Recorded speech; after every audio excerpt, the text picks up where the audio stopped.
Wide selection of adorable kids apparel and accessories officially licensed from your favorite HBCU. Visit hbcupridejoy.com and follow us on all social media at HBCU Pride Joy on Facebook and Twitter. When times get dark, we can't see the help that's all around us. Let 211 be your guiding light for mental health and other resources. Call 211 or visit 211.org. At CDW, we get speed as the new currency of success. Our team spends way too much time tending to outdated applications and software when they should be focused on driving application agility and innovation. CDW Amplify Development Services modernizes software and application development to help accelerate innovation and digital transformation. So you mean building new applications, UI, and mobile interfaces? Well, you said you needed to innovate more quickly. Oh, so he's a listener. To do more at scale, trust CDW Amplify Development Services. One bite of 100% Angus beef ballpark frank, and you'll say,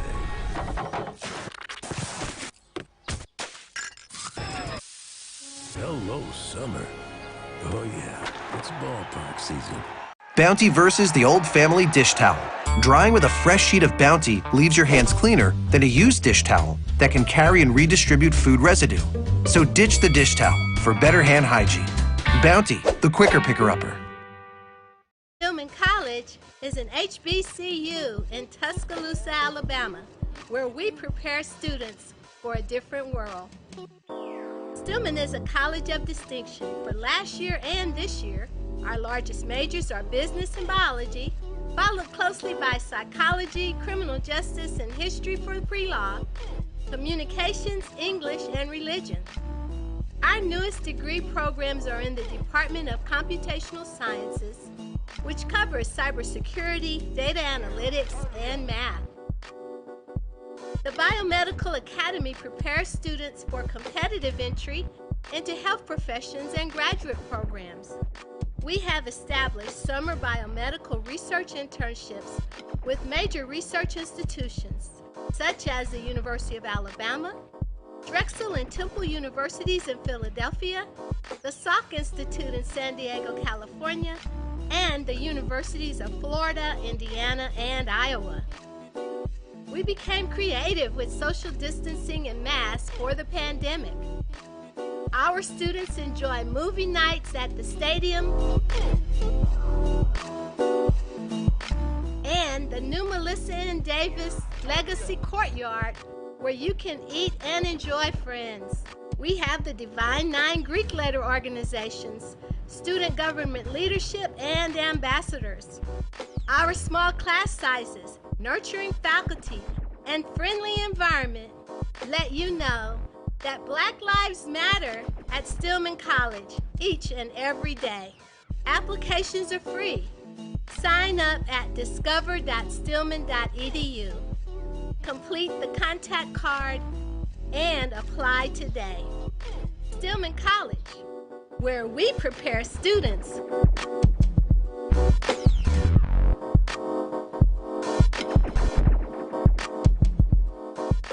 for a different world.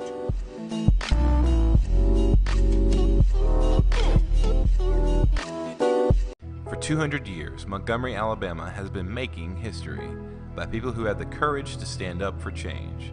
Today, this riverfront city has been reborn, embracing the past and looking forward to the future. From the National Memorial for Peace and Justice to the stage of the Alabama Shakespeare Festival, this is where history was and is made. We are proud to call Montgomery home, and together, we can be the change.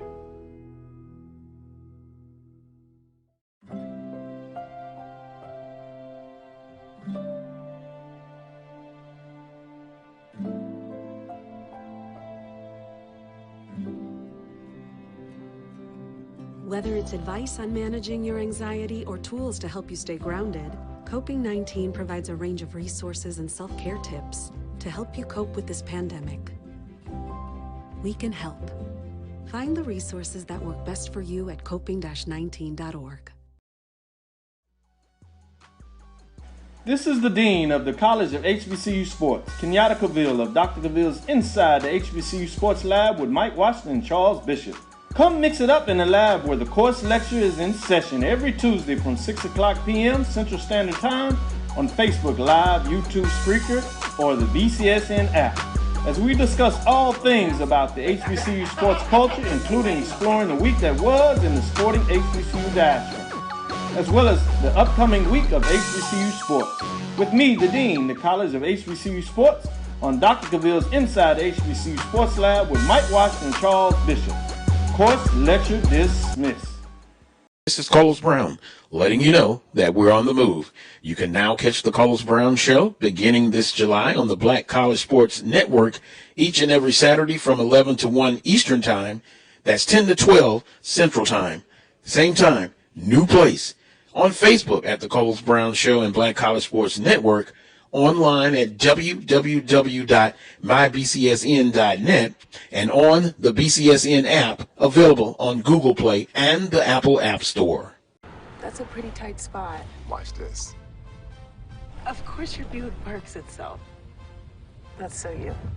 It's just up here on the right. Of course you know where we're going. That's so you. Kinda got a sixth sense. And a head-up display. They're here. Hit the field, warm up. You brought all these players in your Buick? Yeah. So you. It is.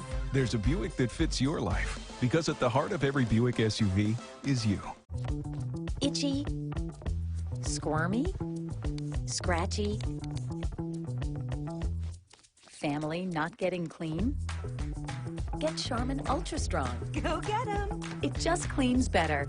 With a diamond weave texture, your family can use less while still getting clean. Goodbye, itchy squirm. Hello, cream bottom. We all go. Why not enjoy the go with Charmin?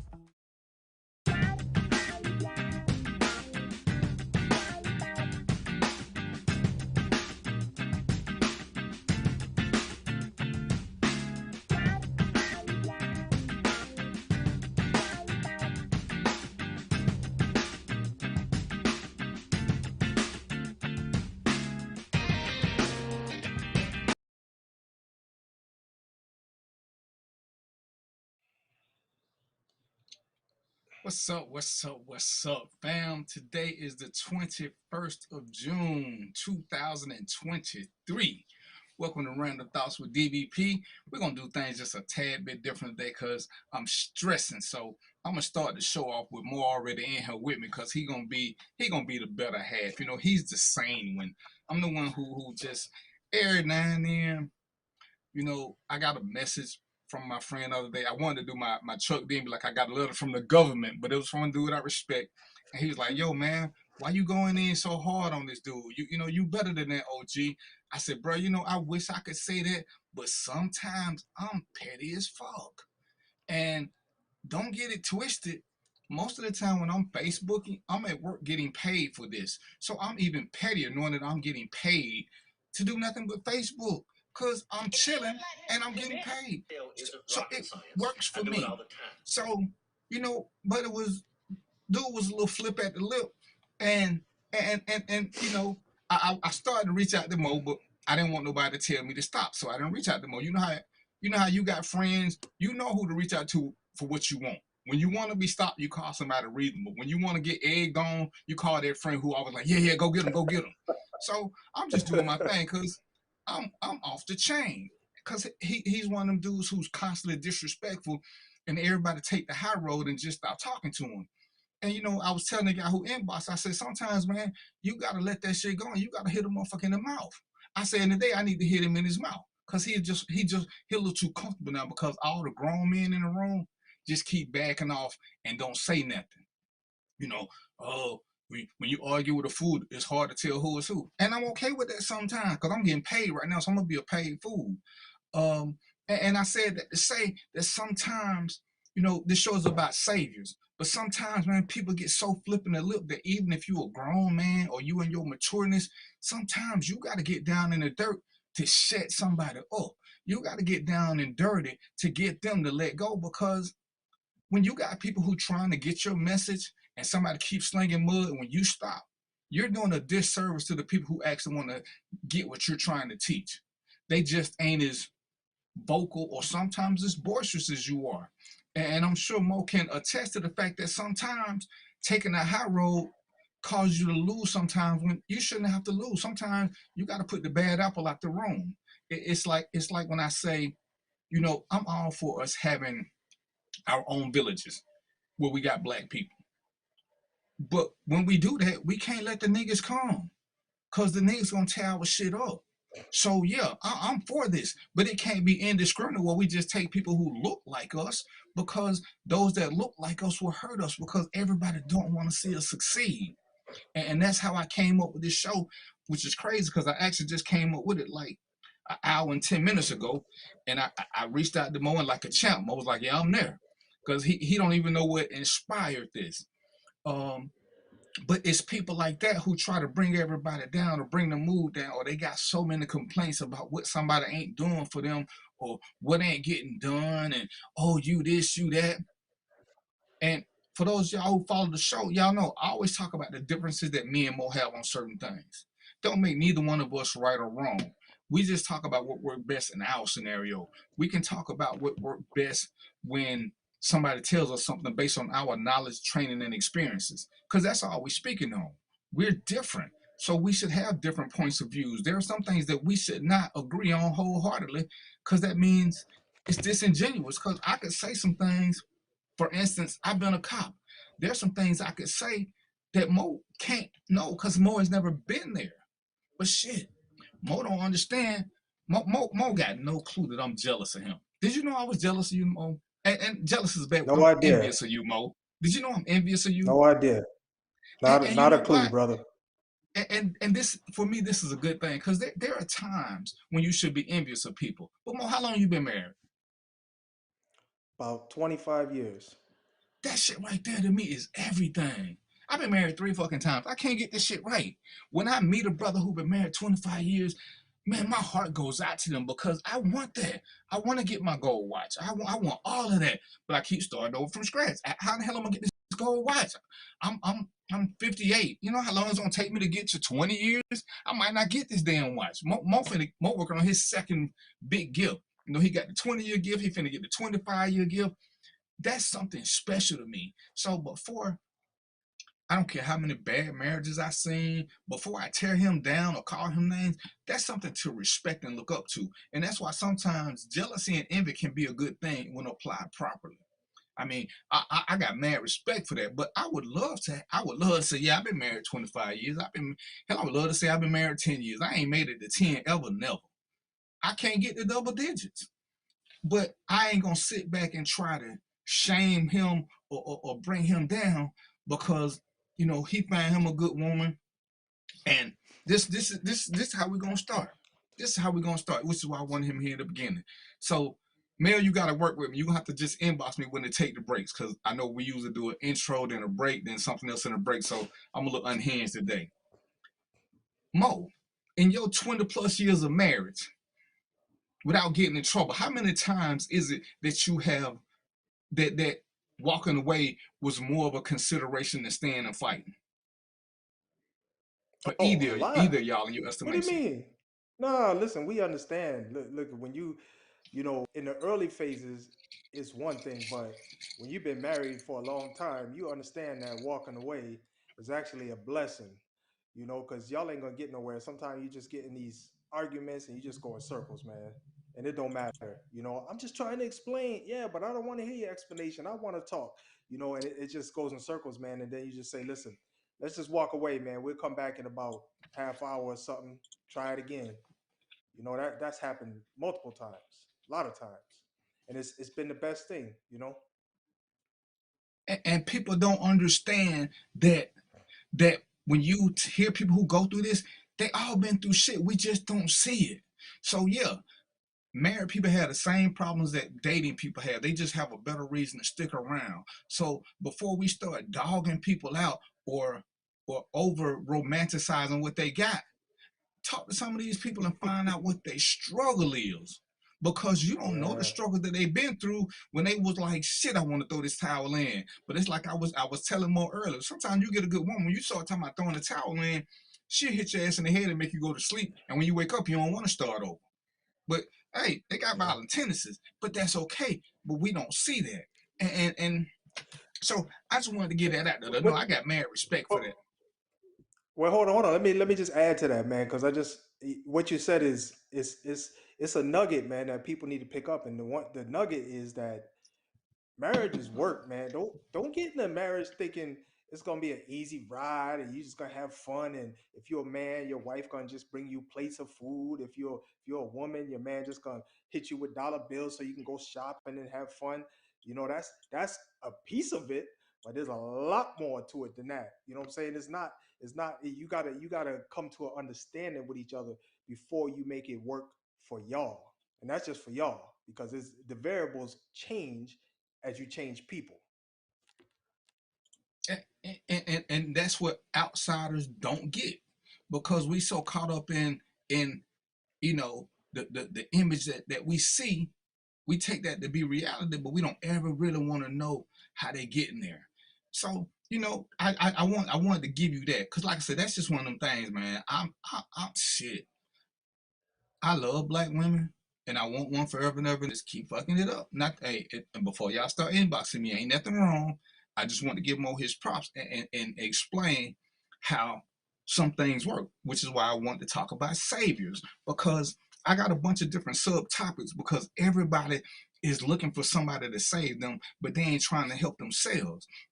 And Mo and Roy, they were instrumental in with me coming up with being accountable and responsible because that's what we have to be for every decision we make. One of the things that said is we are a picture of our decisions. If we're in a good place, it's because we made good decisions. If we're in a bad place, it's because we made bad decisions. It ain't got nothing to do with nobody else. Nobody else. But most of us love to blame somebody else for our downfall. And then I see a lot of people who love to claim, oh, I'm a team of one. I did it by myself. I'm going to do this. Ain't no such thing as a team of one. And when I see that, I hate it. But I ain't going to talk about those people. I'm talking about these people who want a savior for everything because they ain't going to never be happy. Mo didn't need his wife to make him a good person or to be happy. That's something that's got to come from within Mo. Mo can't say, man, I would have been a better person if it weren't for my wife. What the hell is that about? How does she control what you do? But in our need for saviors, we always looking for somebody else to do the work for us so that we don't have to be accountable or responsible. It's always somebody else. If this, if so and so would have did this, if I would have did this, if only. Well, shit. The reason I can't do better is because my wife ain't helping me. What? So, how is your spouse supposed to be your savior? Make that make sense. And this is it's Mo.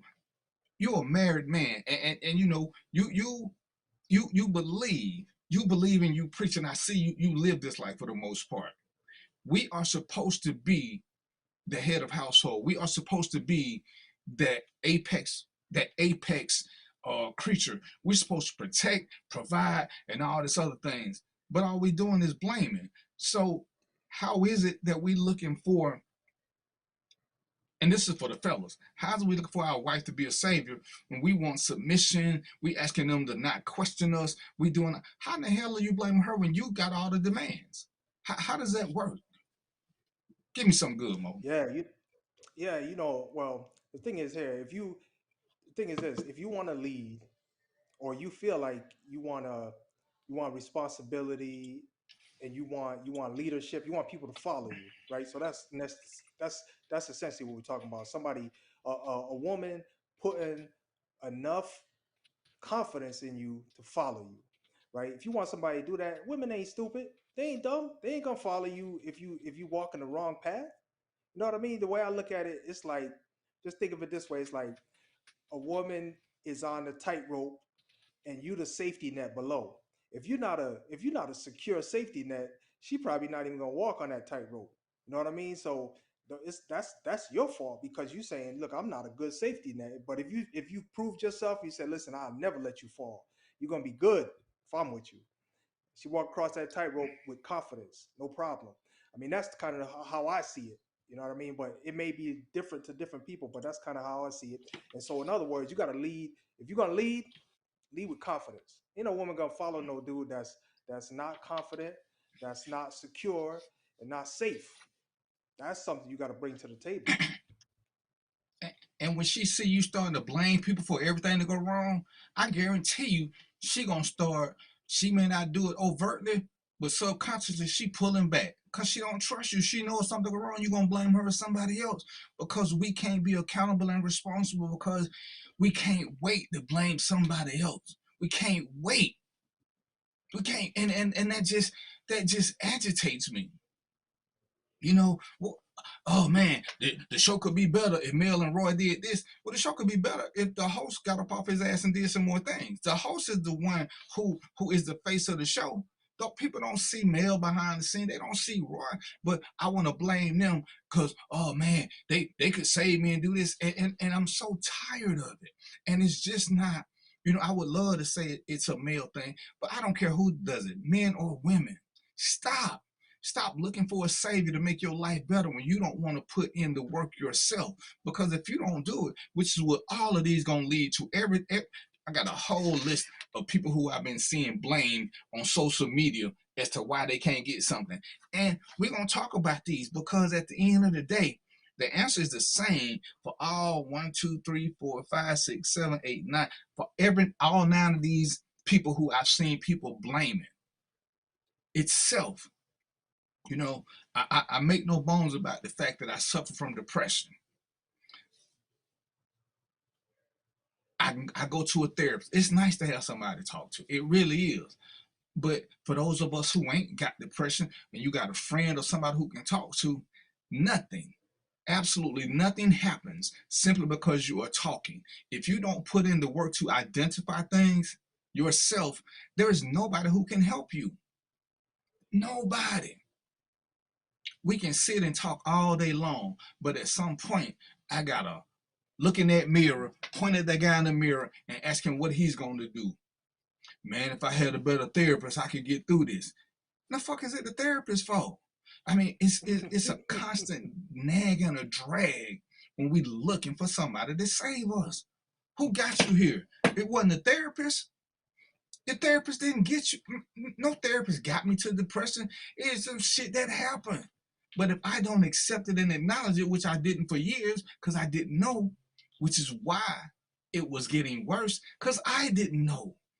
Everybody want to say something. Everybody want to give you words of encouragement, but they don't know what's going on. So how can they help? I have to help myself first and foremost. Then we can start the process of not needing a savior. Because if you are always dependent on someone else, then what are you doing for yourself? You're piggybacking. You're piggybacking.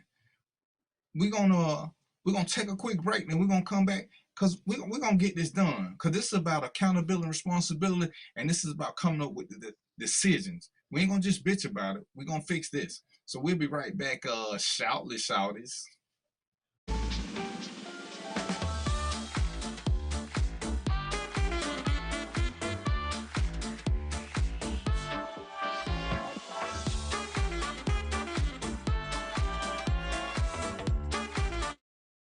Maureen is saving big holiday shopping at Amazon, so now she's free to become Maureen the Merrier. Food is her love language, and she really loves her grandson. Like, really loves. This is Brian Fulford. AD Drew and I are co-hosts of the BCSN Sports Wrap. We talk about all things related to HBCU athletics. From the games, teams, coaches, and fan interest stories, we cover it all. You can find our shows on Facebook at BCSN Sports Wrap, YouTube at MyJBN Online, and everywhere you listen to podcasts like Anchor, Spotify, Google, and Apple Podcasts. You can also find the show on the Jericho Broadcast Network's app. Make sure to download. We look forward to you joining the conversation and being a part of the show. If you think all pads are exactly the same, think again. This is Always Ultra Thins reinvented with the Always Triple Protection System. This pad wicks gushes 90% faster, absorbs even more so you can feel dry, and locks odors in. Rethink your pad for up to 100% leak-free and odor-free comfort with the totally reinvented Always Ultra Thins. This is always like never before. Stride K-12 powered schools are ready to put over 20 years of being a leader in online education to work for you. Dive into curriculum designed for the online classroom. Team up with state-certified teachers trained in virtual instruction. Take control of your child's education journey. Discover the power of personalized learning with a leader experienced in preparing kids for a future they can be excited about. Take charge. Stride K-12. Enroll now for the fall. You see, Head & Shoulders has Scalp Shield technology, protects against flakes even between washes. It's never not working. Kind of like us. Number 15? Never not working. I don't like this one. Me neither. Let's get out of here. Head & Shoulders Scalp Shield, never not working. I'm attorney Clinton Paris, and Tampa's my community. I grew up here, went to school here, and my wife and I make our home here. What makes Tampa special are its people. So when I represent someone injured in my community, it's personal. Call my office and speak to a real lawyer and not some referral service. I will fight the insurance companies to get the settlement that you deserve. At the law office of Clinton Paris, we take the pain out of being hurt. Troy, you work here? I'm never not working. Like Head & Shoulders Scalp Shield technology, up to 100% dandruff protection, even between washes. Never not working. Never not working. Never ever not working. Head & Shoulders Scalp Shield, never not working. Can I get the now bar, please? $1. Have a good one. Got it. Hey, what's going on? Hey. Let me get a now bar. Sure. $1. Appreciate you. Got it.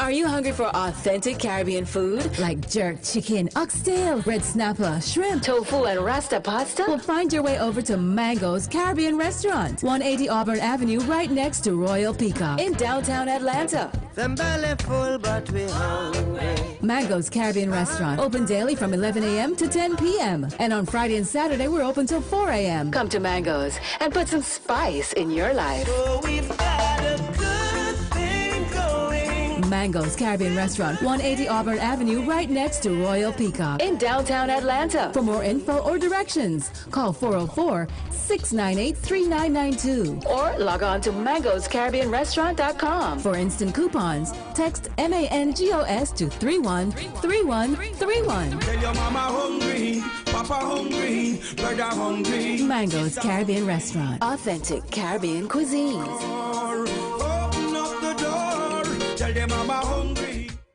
It's never too early to plant the seed, to share the tradition, and instill a sense of pride in your HBCU with your little ones. HBCU Pride and Joy Children's Boutique helps you share your school spirit with a wide selection of adorable kids' apparel and accessories officially licensed from your favorite HBCU.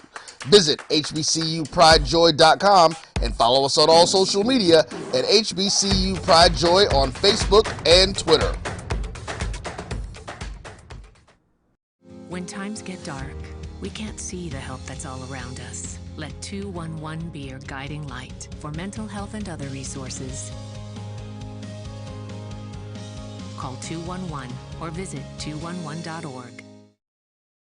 At CDW, we get speed as the new currency of success. Our team spends way too much time tending to outdated applications and software when they should be focused on driving application agility and innovation. CDW Amplified Development Services modernizes software and application development to help accelerate innovation and digital transformation. So you mean building new applications, UI, and mobile interfaces? Well, you said you needed to innovate more quickly. Oh, so he's a listener. To do more at scale, trust CDW Amplified Development Services. One bite of 100% Angus beef ballpark frank, and you'll say,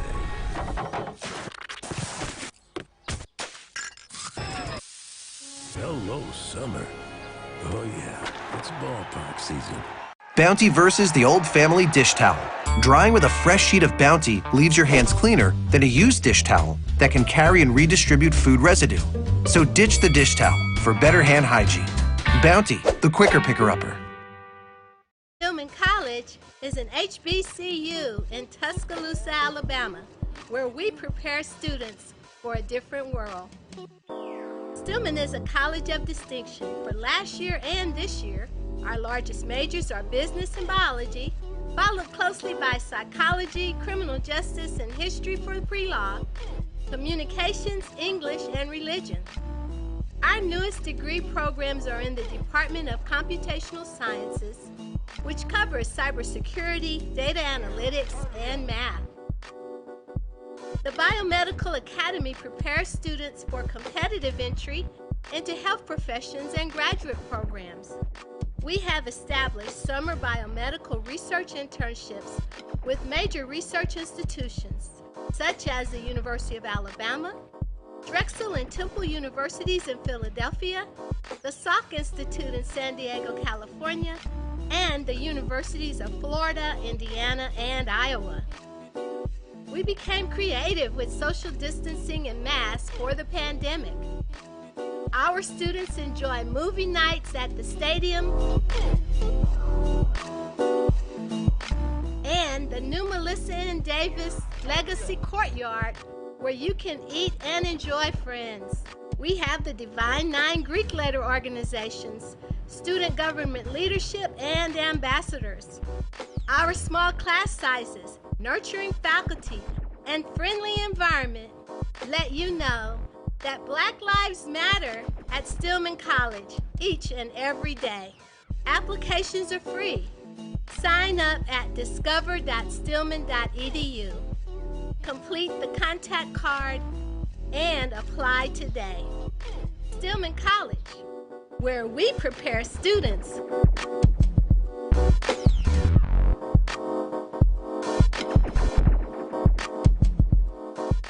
for a different world.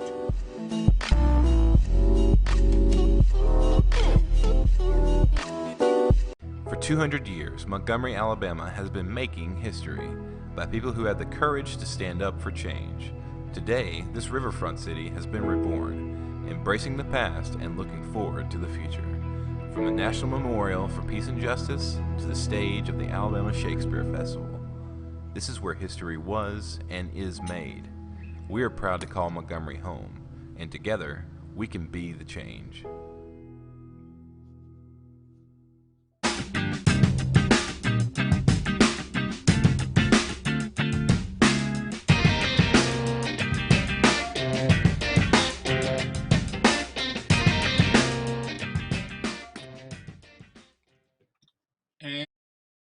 Guess who's black? Well, I was like, I didn't see Mo there for a minute. I was like, make sure I was on the right channel. So, like I say, this was about saviors, and we're going to bounce between some things, because in the process of looking for a savior, if you're not looking into yourself, if you're not willing to do the work to make yourself a better person, and we're going to get into that a little bit later about how you can be, you can save your own relationship. It ain't all on the other person. You got to put forth some effort too. You can't just sit back and say, well, I'm doing this, I'm doing that, I'm doing this, and they still ain't responding. When we talk later about communication, sometimes you're doing shit for you and not for the other person. And so you trying to save, you're not dating yourself. But, we talked about some people. I hear people complain about their parents. And guess what? 9 times out of 10, your parents did the best job they could. Sometimes it wasn't enough, but sometimes that was all they had.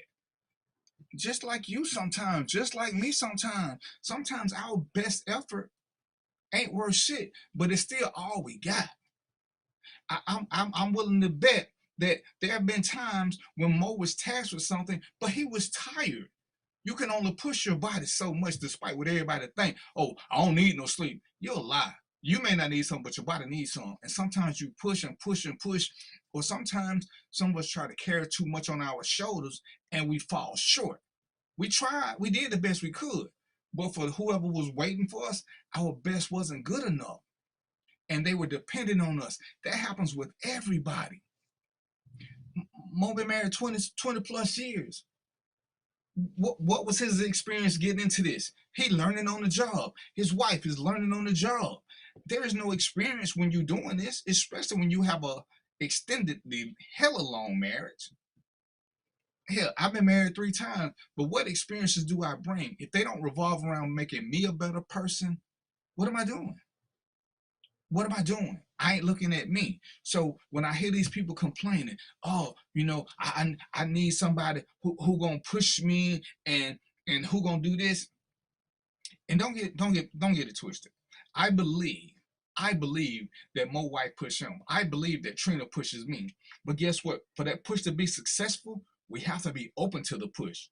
Because every woman can't push me. There have been some women who have given me ultimatums, and I just laughed and walked away. When the person that you are there for gives you an ultimatum, you step up. But walking away is always an option when you don't give a shit. And you have to know that, because I've dated women who we weren't good for each other. Hell, I wasn't good for them. I had to let them go because they wanted something that I couldn't give. I didn't want to break them.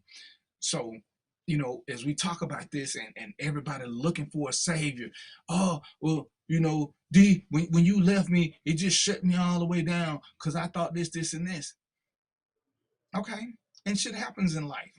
We go through things and we lose people, whether it's through death, whether it's through relationship, whatever.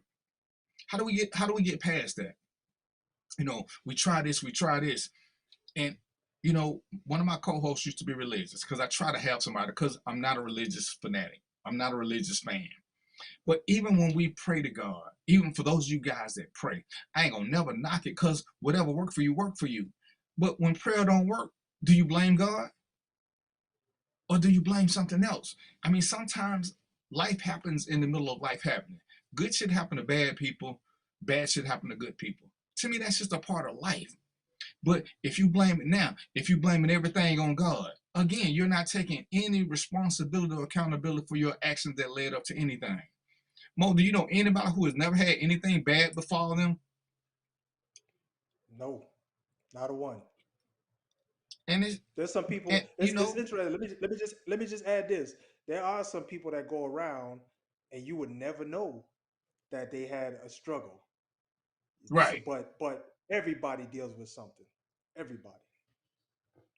Some of us deal better, and there are people who don't blame everything. They just accept life is what it is and realize that one of the things I was me and Trina joke about all the time about she like, if I leave you gonna miss me. I said, but you know what, Georgia Power gonna still want to be paid, so I don't have a choice. I still got to keep going on with life. The mortgage is still gonna be due. Verizon gonna still want their money. There are people who can do this better, and they don't sit back. Oh, what am I gonna do? What was me?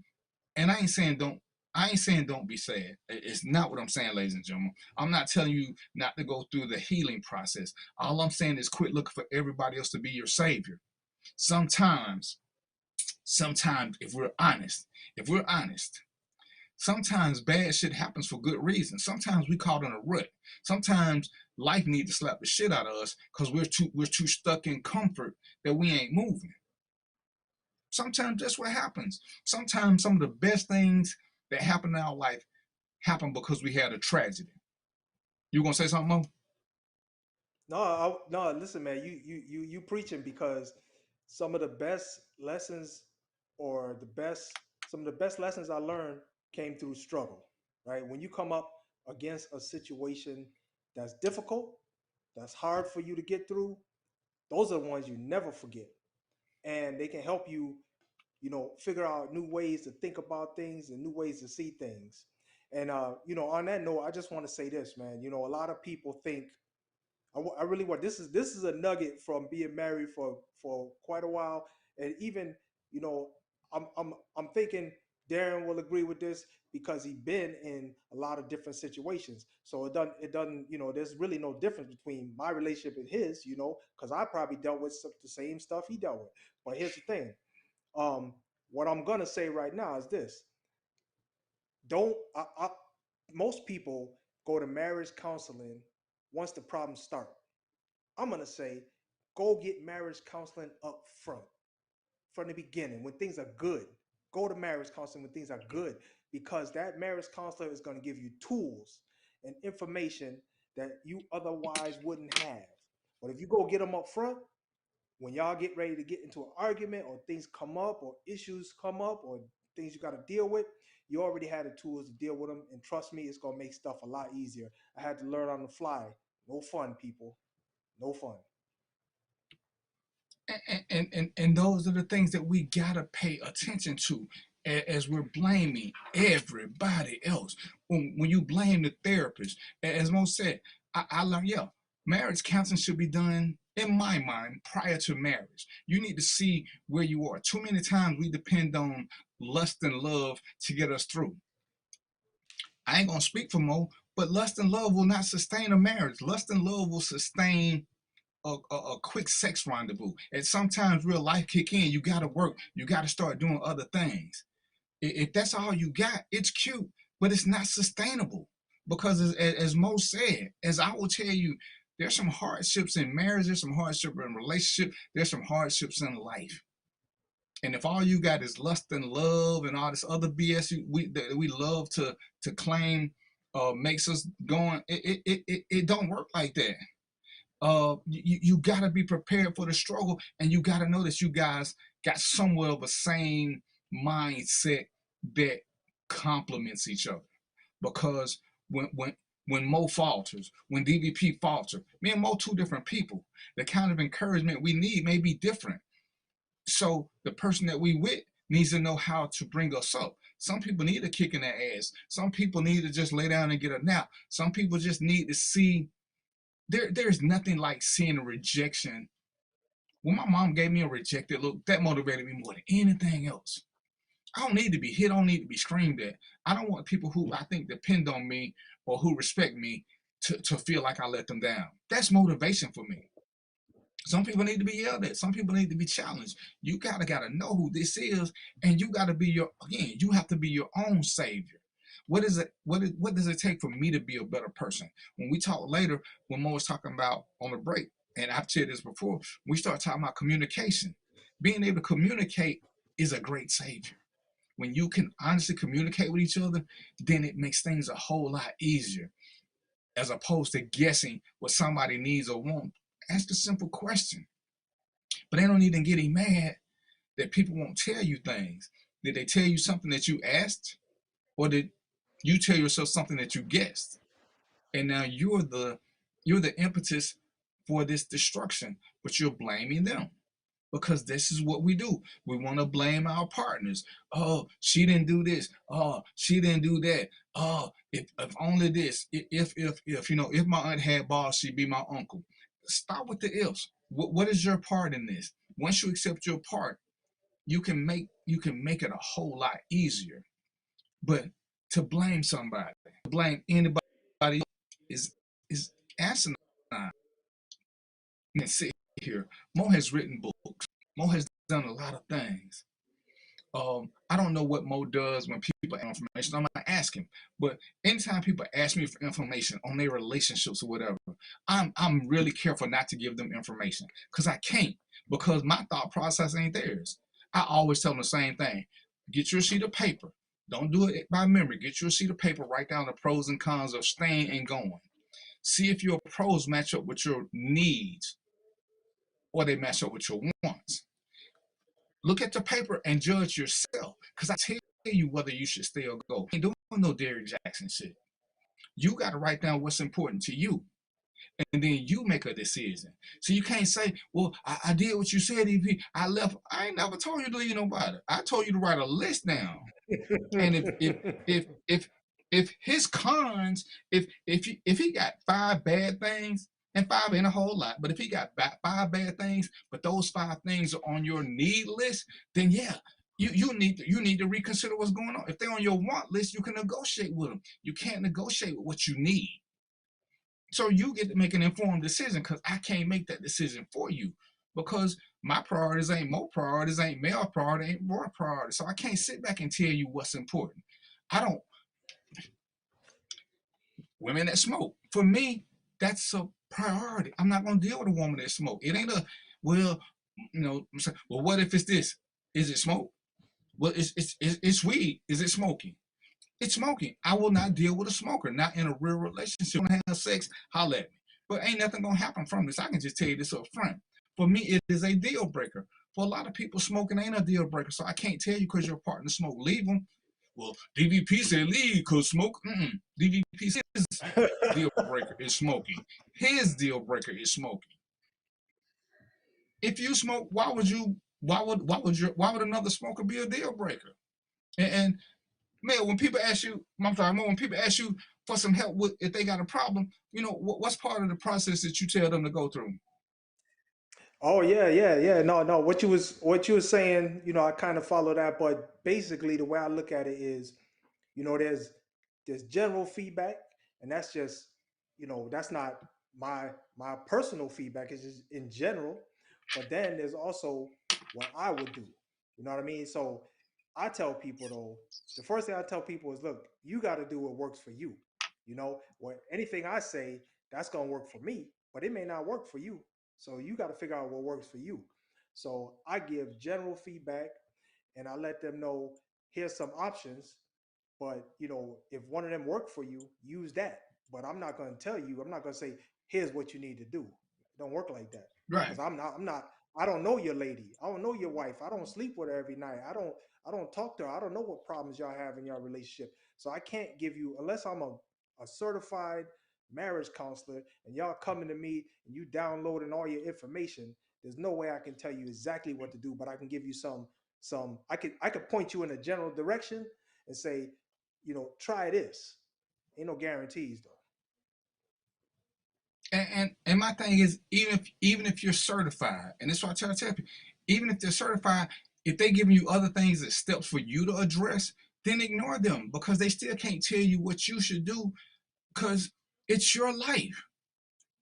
I ain't got nothing to lose by telling Mo to leave his wife. Nothing.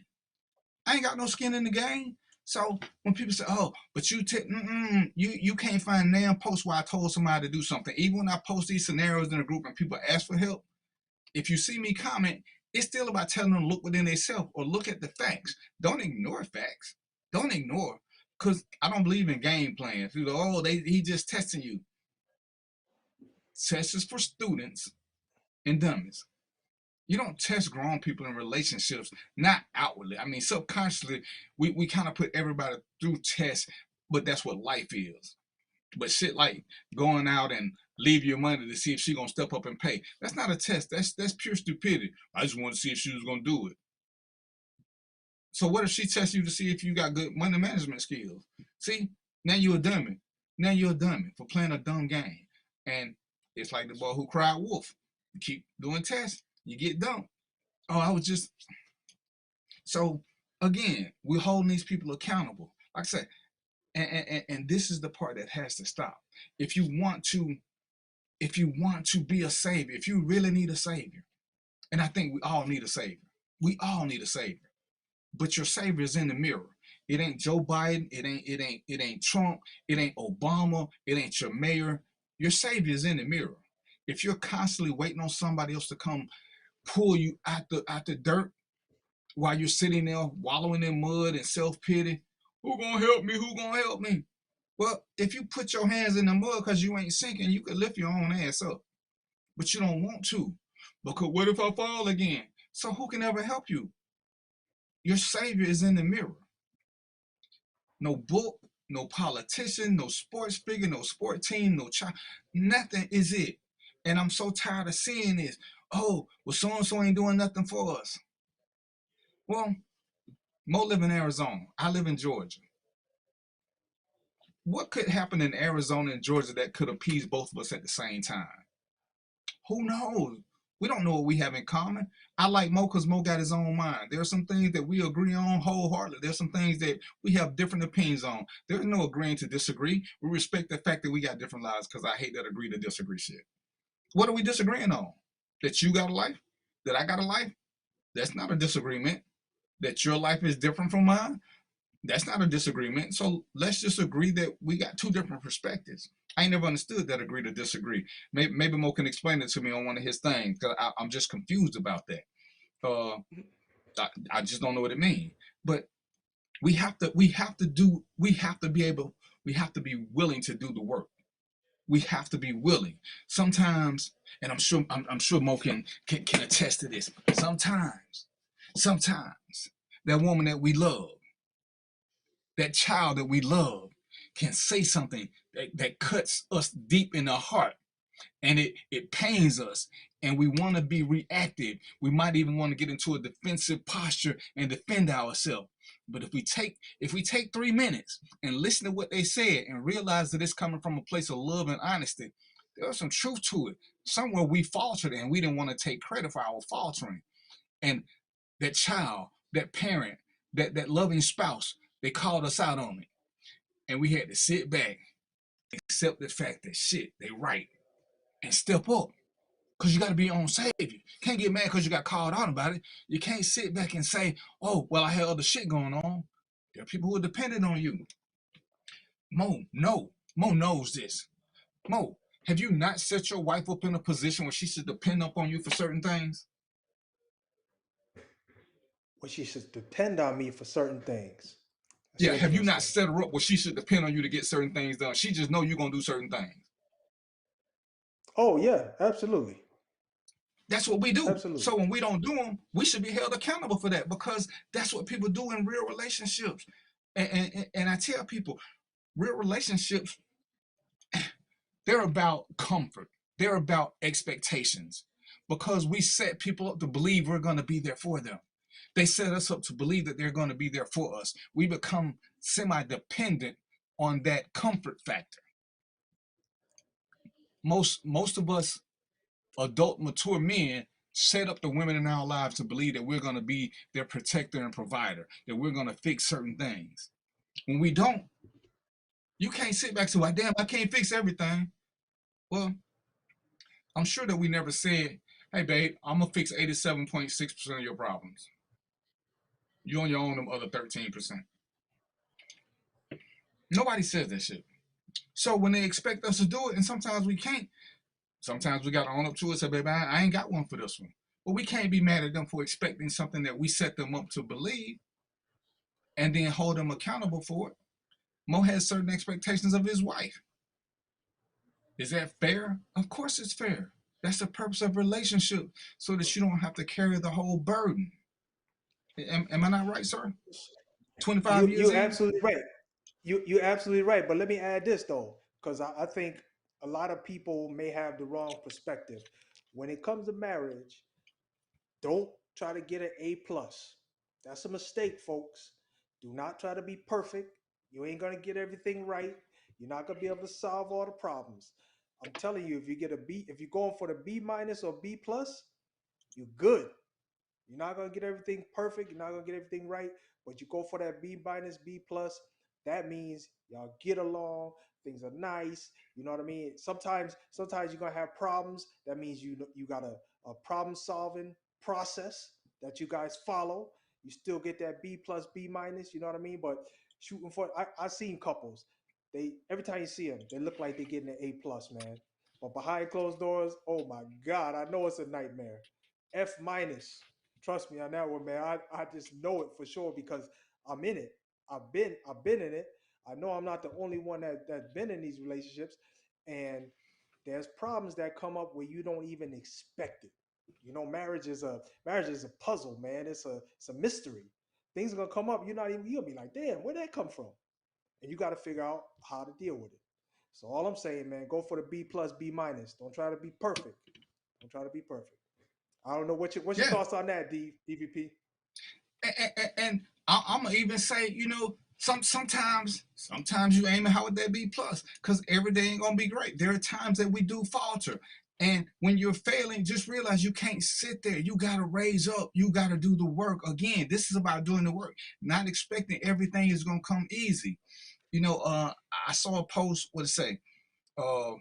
When you're single, every marriage looks happy. When you're married, every single person looks happy. Because that's just your perception of everything, especially if you're going through something. When married people go through something, for it to be successful, in my opinion, this is why I ain't shit, I guess, it requires two people who can sit down and act as adults and take criticism, who can take critiquing and decide whether or not they want to get better. Because I'm sure that there are times when Mo has not been happy with his wife. I'm sure there have been times when his wife ain't happy with him. And if both of these times collide at the same times, it's a lot of action and reaction going on. Who's going to be the first one to stop reacting and do something positive to break the chain? And I think this is where we get caught up in the mix of, because too many times I say, oh, well, if they do this, then I'll do this. If they earn it, then I'll do this. At some point, you can't keep being reactionary, especially if you are the male who wants to lead and you want submission and you want all this other shit. You can't keep letting something negative make you react negatively. Life is gonna happen. I'm sure sometimes my wife come home, hell, all of my wives came home sometime with moods, but they didn't do what I expected to be done because something was going on. Now I can react just as harshly as they can. What's being accomplished by that? You know, as opposed to checking with her, checking in to see if she had a bad day. And yeah, maybe I gotta give her a few minutes to calm down. Maybe I just need to run her some bath water and do, but no. Damn, she came in, she been home 40 minutes, she ain't cooked yet. What kind of shit is this? She's supposed to cook today. So I'm gonna react harshly because she did something. And so we don't get anywhere. And, oh, well, if she should have just told me she had a bad day, then I would have did this.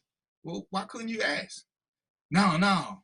And that's where we get into that being so headstrong. And really, to me, it's a don't give a fuck mentality. Because if you don't find out what's wrong with your partner, as Mo said when we were on a break and we're going to talk about it, if you don't find out by asking, do you really care? Do you really care? Is this normal for her that she comes home and have an attitude? If the answer is no, then you should take that as a clue that something is wrong and you need to address that.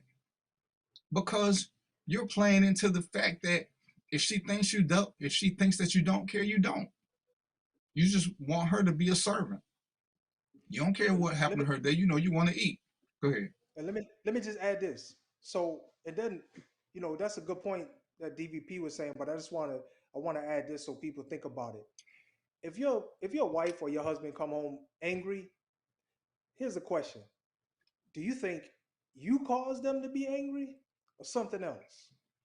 See, that's key, man. That's really important because your perspective on how you go with that person is going to be totally different if you think you are the problem or something else. If you think it's an outside source, then you will deal with the problem differently and hopefully be more successful. But if you think you're the problem, you're going to deal with it totally differently. You might feel guilt. You might feel like I'm not apologizing. You might feel like it's not my fault or whatever it is. But remember where the source of the problem is, because that's going to be key in the whole discussion, whatever y'all talk about. And talk about it from that perspective, because I can tell you personally, I can't speak for every guy out there, but personally, as soon as my wife get upset, I feel like I did something, right? But I've learned, initially I felt like I did something. Why you acting like that to me? You know what I mean? I don't deserve that, this and that. Got in my feelings.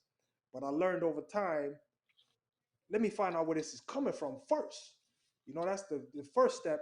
Find out where the problem is coming from first. If you're the problem, you got to deal with it. What they say, stand 10 toes down and deal with your problem if you're the source. But if it's something else, at least you get to find out up front. You can deal with it accordingly. And on that note, we're going to take a quick break. But on that note, what he said was, you got to ask the question. Don't assume. Ask. Don't make it be your issue when it ain't you, when your wife just needs a friend, but you're being a husband. And we talked about this before. Sometimes your wife needs you to be a friend and not a husband. You can't take everything personal. But we're gonna take a quick break and we're gonna be right back. And we're gonna let Mo take over the show with some helpful advice about getting to 25 years.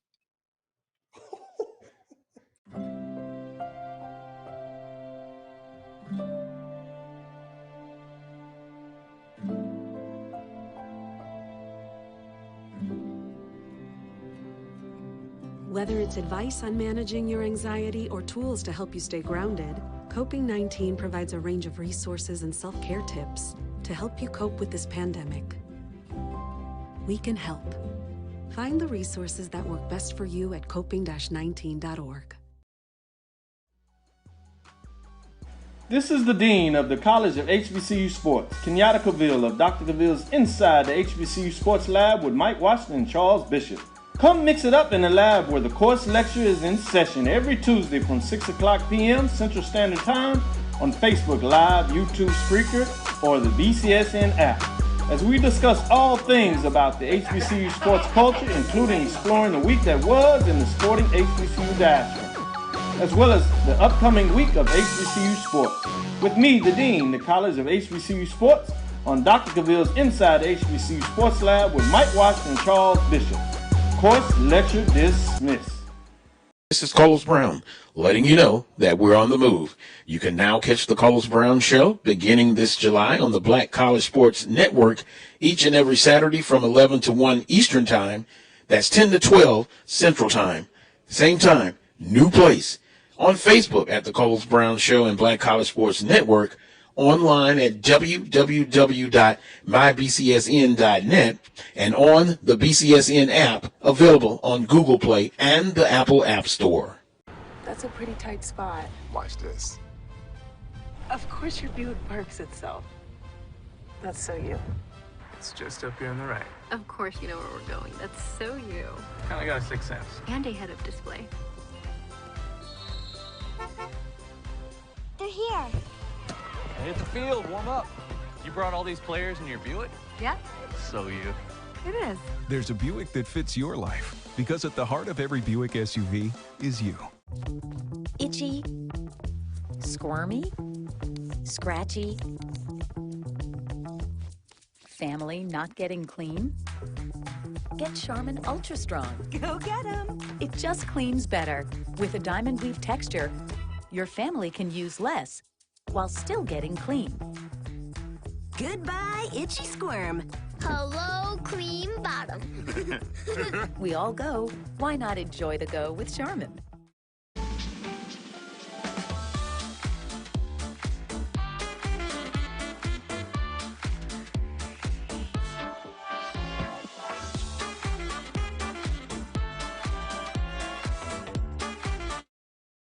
Maureen is saving big holiday shopping at Amazon, so now she's free to become Maureen the Merrier. Food is her love language, and she really loves her grandson. Like, really loves.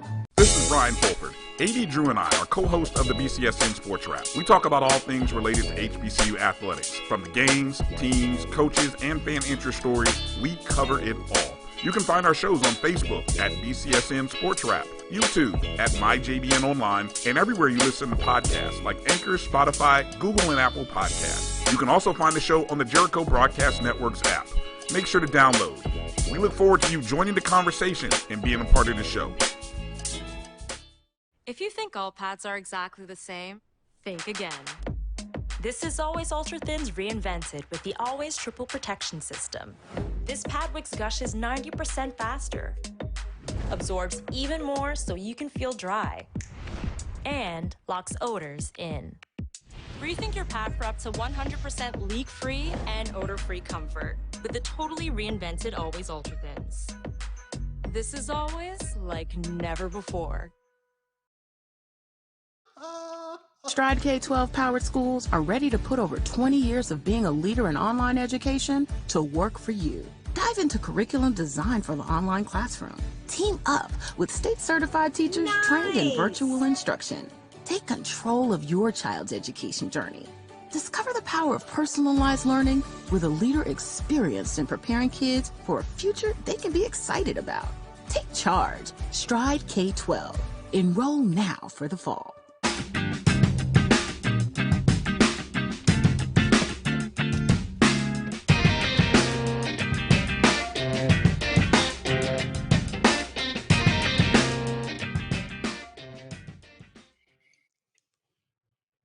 So we back, and like I said, the show is about saviors. Mo finna give us a little information about how to be our own saviors, and this is for men and women alike. When you are solo, you are to be your own savior.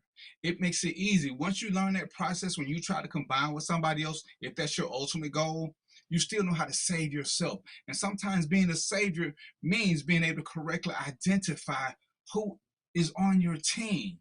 Understand, the greatest of the great all had teammates. Michael Jordan had teammates who did things. LeBron had teammates who did things. Wilt Chamberlain. Everybody needs a teammate to accomplish something. When you see people saying they did shit by themselves, I already understand they ain't shit. But when we get to this, and Mo said it earlier, when his wife would be upset and he would take it personal thinking it was him because that was in his head. It wasn't that she said. He took that unto himself. So he had a choice. He has choices now because he understands differently. He can make the situation worse by living inside his own head, or he can talk to his wife and see what's going on. Then he can make an informed decision.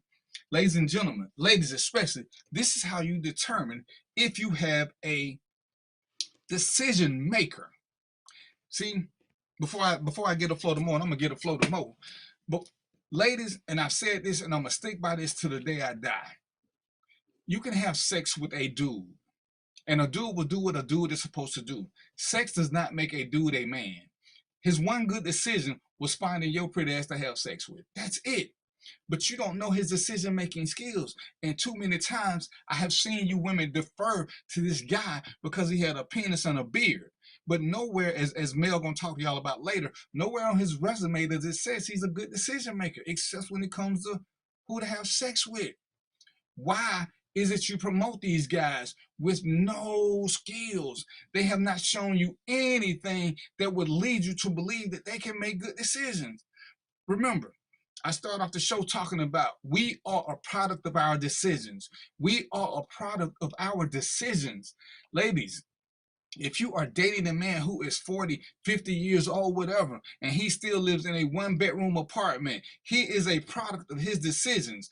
What is it about that one-bedroom apartment that makes you think he's a good decision maker? Unless he got 200-300 grand in the bank because he's saving money till he find the right one to build with, what is it that makes you think he's a good decision maker? You have to look at this. We are a product of our decisions, good, bad, or indifferent. This is paramount to you deciding who you are going to submit to, who you are going to have realistic expectations from. How can you expect something from a guy who all he waiting on is February for you to file your taxes so he can take your tax return money and flip it and make you $100,000 when he ain't never made $10,000? But he waiting on that one break. Years old, waiting to get a record deal. What has he done to make you give him the right to be the thinker in a relationship? And too many women are hopeful of the process. They're hopeful. And this is something that we start building on early. We start our problem solving skills early. The sooner we master this skill, the better we can become later. So I'm a bag back, and I'm gonna let Mo talk and explain how some of this works. How do you earn the right to be the decision maker? Mo, when should ladies accept? How should they check the resume before they give this guy this title and this permission slip to lead them? So what I say is this. This is what I'm gonna say. I'm gonna say, think about yourself like this. You are the CEO of you. You're your own CEO. And your job is to hire people into your company that's gonna make your company successful. Right? So act like it's right. So now you got this job, you the job, right? You got this job, and now first thing you gotta hire your right hand man, right? You're gonna bring somebody in that's gonna help you build your company, make your company successful, take you a long way, keep everybody happy. This person gotta have all those qualifications. So what does that mean? We said it before, right? You gotta pull a dude's resume. And I mean that literally. Pull his resume, man. You find out what this person wants. These conversations are not, they must not be happening up front, or if they are, they've fallen upon deaf ears and people are not taking it seriously. Because I'm going to tell you right now, out the gate, people would tell you who they are, even if they don't speak.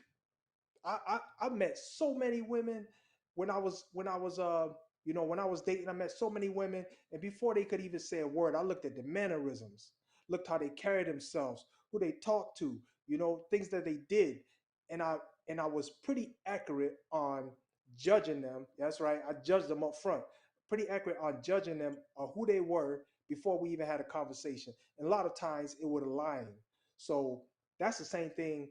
If we speaking to the women, that's the same thing you got to do for your company.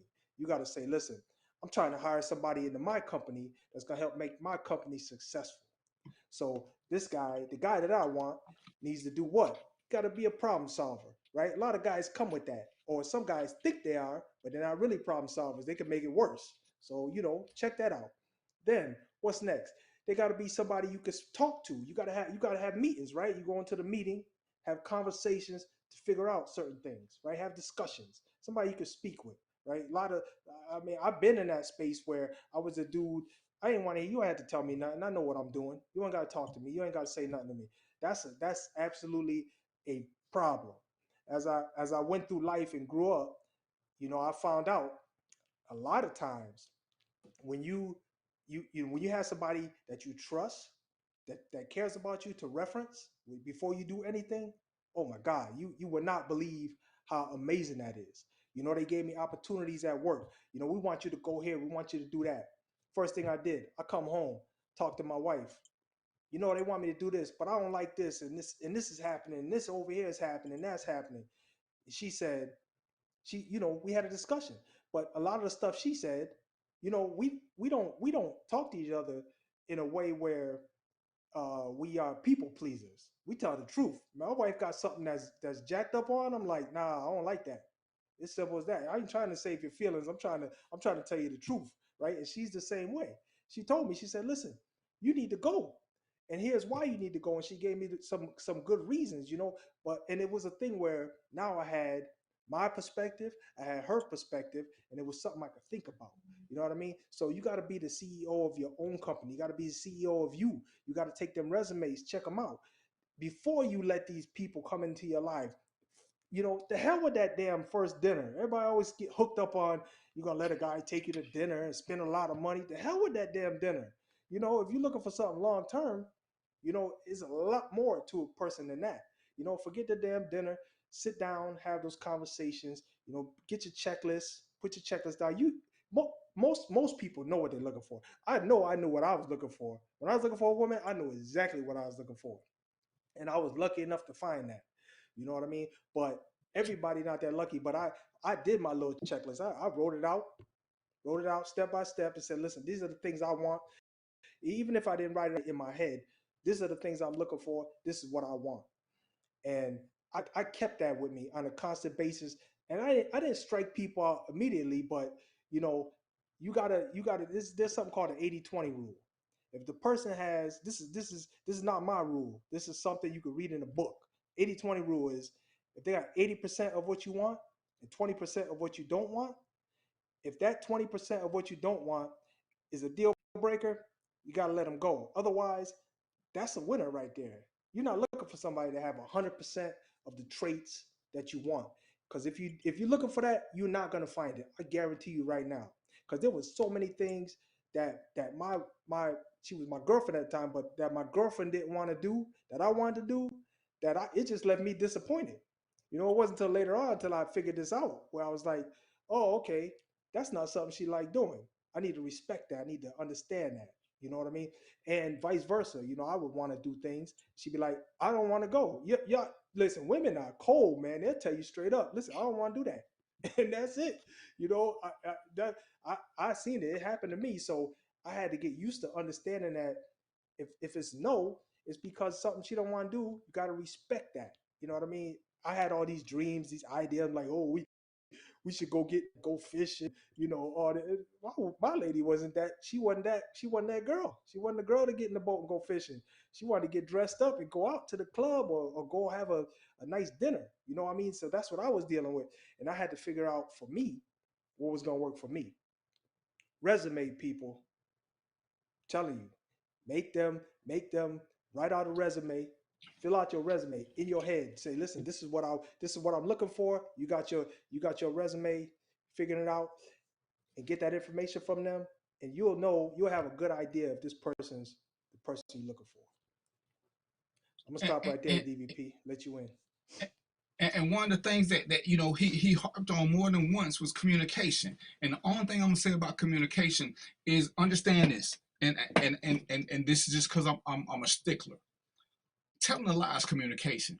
Until you're at a point where you can have honest communication, you're not really trying. And sometimes honest communication hurts. When people say the truth don't hurt, you're full of shit. The truth can hurt sometimes, especially if you don't want to be reflected. But most of the things that we learned in life they hurt. You learned that stove was hot, not because somebody told you, because all our dumb asses tried to touch it. We had to touch it to see. When you play sports, winning is great. You don't learn shit from winning. You think you the shit. When you lose a game, you find out who you really are. So honest communication is paramount, and it's how you take that communication. How well are you taking critiquing? So, ladies, when you're choosing this guy, when you're gonna give him the mantle, make sure his decision-making skills are on par. Make sure that he can handle honest communication, because, excuse me, if you're trying to give him some information, as Mo talked about earlier, to make him better, but he thinks he knows everything, you hitting a roadblock. I made a post just because I saw somebody say something crazy. And the guy said, when I take a woman out to dinner, I expect her to tip. And I'm like, what the hell is that about? What the hell is that about? So, I made a post because I want to see what the expectation is. Because I'm 50, I'm 57, 58. In my world, because I'm an old man, I accept that. If I offer to take you out to eat, the best answers I heard, if I offer to take you out to eat, the only thing a woman should bring is a great personality, some smell good, and some conversation. She shouldn't need money. Oh, she need an ID, because if she want to drink, they're going to ask her for ID. But everything else, the only money that a woman should bring, if she want to do this, the only good answer, woman brought money because she knew she was going to get a plate for her kids.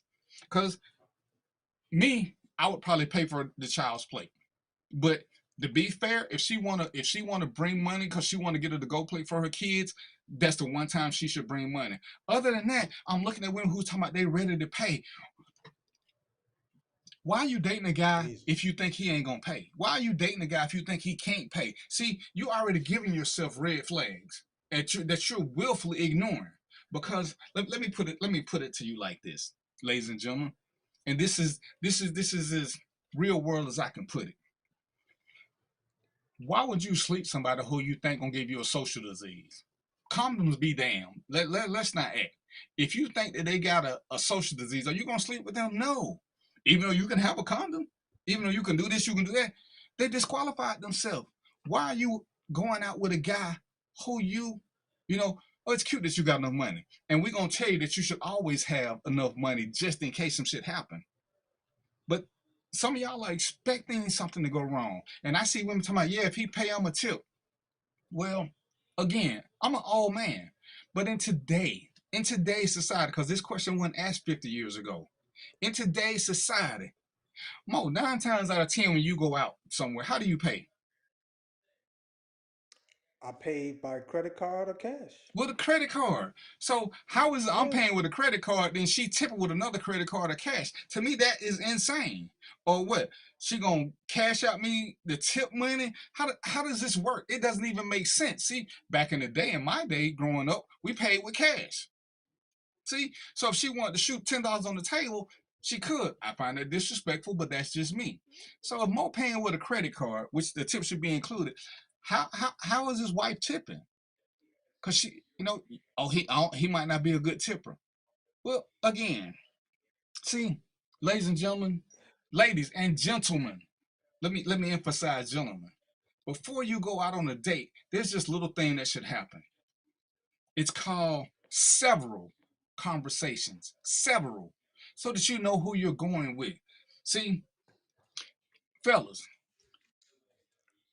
if you talk to her, not text. If you talk to her, you will find out if you're just a food date or she has an actual interest in you. You'll find this out. You'll find out what kind of temper he is, what kind of person he at least portrays himself to be. So that, as Mo said, you can check his resume when you see him. Is he the same person? Ladies, when you're having these conversations, you can learn a lot about him. You can learn whether or not you actually want to go out on a date with him. A conversation is necessary. I don't understand the text where I get a phone number, I shoot her a text, say, hey, this is DVP, just want you to have my number, and then shoot another text, 2 hours later saying, hey, let's go out Friday. Well, when is the conversation? Well, we can converse at dinner. To me, you're setting yourself up for failure because you don't have a clue as to who you're going out with. There has been no conversation. You don't know what I want because most women assume that men want sex. Most men assume that women want a free meal. You can ix-nix both of these with conversation. You can ix-nix them. But we don't want to even talk anymore. We just want to move so fast toward everything. But a lot of these problems are easily solvable. Mo talked more than once about this resume, about, you're building your team up and you ain't checking references. You're not verifying references. I back in my single days, I asked a woman out for a date. This is when you could go pick them up, when you could trust each other. And we could because we had quite a few conversations. So I went to get her. This is how old school I am. When I went to get her, she had a pantsuit on. And I just looked at her and I was like, where you going? I thought we had a date. Because in my world, if we're going on a date, if you want to go with me, you got to wear a dress. We talked about this.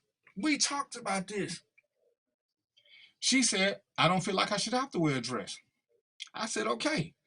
But nowhere in the conversation did she ever tell me she had a problem wearing a dress. To me, that was an immediate red flag. She was fighting against me, but she couldn't tell me that on the telephone because I wouldn't have asked her out because then I was a staunch observer. I'm not dating. I'm not taking a woman out with pants. I don't care if you wear pants. You're just not going to wear them on a date because I want to be the one that wears the pants. I grew up with a mother who never wore pants. In a snowstorm, my mother wore a skirt. I didn't see her wear pants until I got out the military. But this was my standard. I'm having conversations with everybody before I date them so they can know what my expectations are, so they can understand this is who I am, this is what I am, this is the life I lead, this is who I am. We don't do this. We don't have honest communication. I did a seminar 2-3 weeks ago. Trina did one last week, and one of the questions was, ladies, how do you respond when a man asks you what you bring to the table?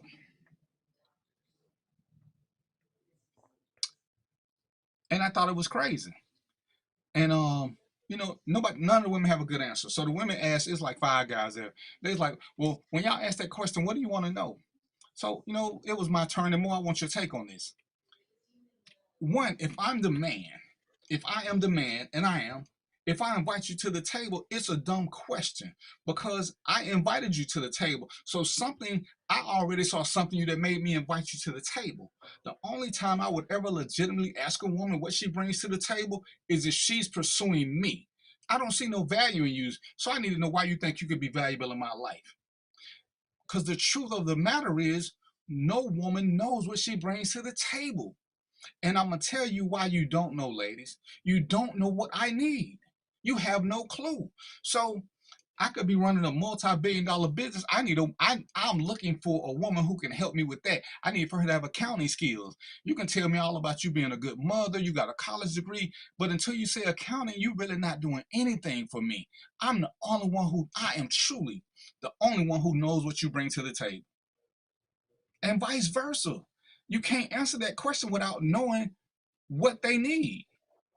A woman could meet Mo and say, Mo, what do you bring to the table? Mo could give a list of accomplishments, but if none of them mean anything to her, what is he bringing to the table? He doesn't know until he knows what she needs. Then he can answer the question. Because Trina, for example, Trina didn't know that she wanted a gentleman. She didn't know that she wanted a man who was family oriented. She had never dated him. One of the things that Mo was talking about, sometimes you're a victim of your surroundings. If you don't know that something better is out there, you don't know that you want or need something because you never experienced it.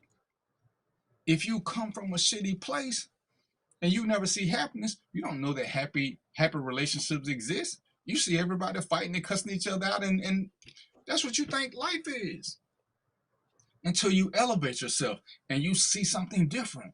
So that question, Mo, have you well, you've been married 1,000 years, but how much sense does a question make to you for a man to ask a woman what she brings to the table? Minus 1,000,000,000,000,000,000%. Minus, negative. That's a dumb question. Okay, because the thing is, if you first of all, if you're asking that question, you are definitely not having the conversations you need to have. You're supposed to, if you're going on a date, you want to know about a woman, talk, talk to her. Have discussions. You'll find out what she bringing to the table. Don't ask nobody what they bringing to the table. That's a dumb question. I say both ways. If you want to know what I'm bringing to the table, talk to me. I'll tell you what I'm bringing. Right now, when the lady I'm with right now, who's my wife, we first met, we didn't ask that question, but we just, I don't know, for some reason we had like a conversation, and then we both ran down just what we're doing in life. Oh, right now I'm working on this, and I'm doing this, and I'm doing that. And yeah, oh, for real? Yeah, well, I'm doing this, I'm doing this, I'm doing that. It was a natural progression for us to find out what each other were doing. We didn't have to bring that, what you working on. I mean, if you hear that, just get up and leave. Say, I'm working on getting the hell out of here. That's what you're working on. And and it's funny because that was my answer. I said, if a dude asks you that question, just get the fuck up and walk out. And one lady was like, "No, I'm gonna still answer. Why? You're wasting your time. I'm gonna leave anyway. But so then why answer?" But again, Yeah. and it ain't to be rude, but it is because it's a rude, dumbass question. If you ever seen Deep Cover, one of my favorite movies, when the guy asked Lawrence Fishburne, "What's the difference between a black man and a nigga?" and Lawrence Fishburne said, "Only a nigga would even try to answer that question." You can't win because one, as most said, when in the process of talking and getting to know each other, I'm gonna see who you are because I ain't gonna call nobody out. But Mo was single once upon a time. DVP was single once upon a time. Sometimes we say what we need to say to get what we want. Is that not a fair statement, Mo? 100%. So we'll be who we need to be because we can be chameleons for the right reasons. But when you watch me and watch what I do, you learn more about me than me telling you who I am. Because as people watch us, they tell us some things that sometimes we don't even pay attention to because they see who we are. And as Mo said, when him and his wife were talking and doing things, the more they did this, the more she brought to the table, and she probably didn't even know it because she was appealing to Mo on a subsurface level. He ain't looking to see, oh, well, she got a college degree. Oh, she got a big booty. Oh, she got this. Oh, she got that. Because those things are, I ain't saying they don't matter. They just not as important as people want to act like they are. Because when we're building, again, life goes beyond, relationships go beyond lust and sex. What is it that you do? What is it? Let me see how we flow. How organic is this relationship? You know what I'm saying? Am I struggling to get along with you? Do we have free flowing conversations? One of the tests that and I hate that user, but one of the things I look for, when I was single, is do we have extended conversations where we really don't know what the hell we talk about, but we just enjoying each other's conversation? See, if we ain't having some of them organic kind of conversations, I already know I'm really not feeling you because everything shouldn't be about us entertaining each other. Everything shouldn't be about us trying to keep each other whatever on, because sometimes you just want to chill. You know, one of the things that I always tell people I look for is I want a woman where we can just lay around on Saturday with the TV off and not stress it. It ain't like we got to find something to do because we don't enjoy each other's company. Once you enjoy each other's company, all the rest of the stuff just falls naturally into place. Naturally, no work. Go Yeah, ahead, and Mo. I I was like you had something to let me say. just yeah, no, I just want to add to what you're saying there because that is one of the things I assessed up front when I was dealing with women. The first thing, see, a lot of people, yeah, we across the room, right? So I'm checking your physical out. All right, we buy that, but that don't got me hooked. You know what I'm saying? It's got me walking across the room. But what gets me hooked? is personality. For real, that's me. But everybody might not be like that. But personality was top on my list because now I know we can have a discussion, like DVP was saying. We can talk to each other. We don't even need, like you said, we could turn the TV off and just have a discussion, talk to each other, tell each other about what happened during our day and those kind of things. When you get to that level, man, it's a beautiful thing. I'm telling you right now, because you ain't got to fake nothing, and you can share whatever you want without feeling judged. I know women appreciate that because they get judged all the time. Go to work, get judged. Go shopping, get judged, wherever. But when you can come home and you can talk to your man and just let it all out. I mean, because I know my wife, she really appreciates that when I don't have to say nothing, man. I just gotta listen and pay attention, and I get A plus plus, and I'm like, that's an easy A, baby. I'm taking it all day, every day. And when we talk about this, it's as simple as sometimes being a friend and not a husband, because we're all in dual roles. We're all in dual roles, but we have to be, we have to. There are times that we have to walk with a purpose, and the purpose is not only to be a better person for us, but to be a better person if we choose a partner. You can't just be, oh, well, this is who I am.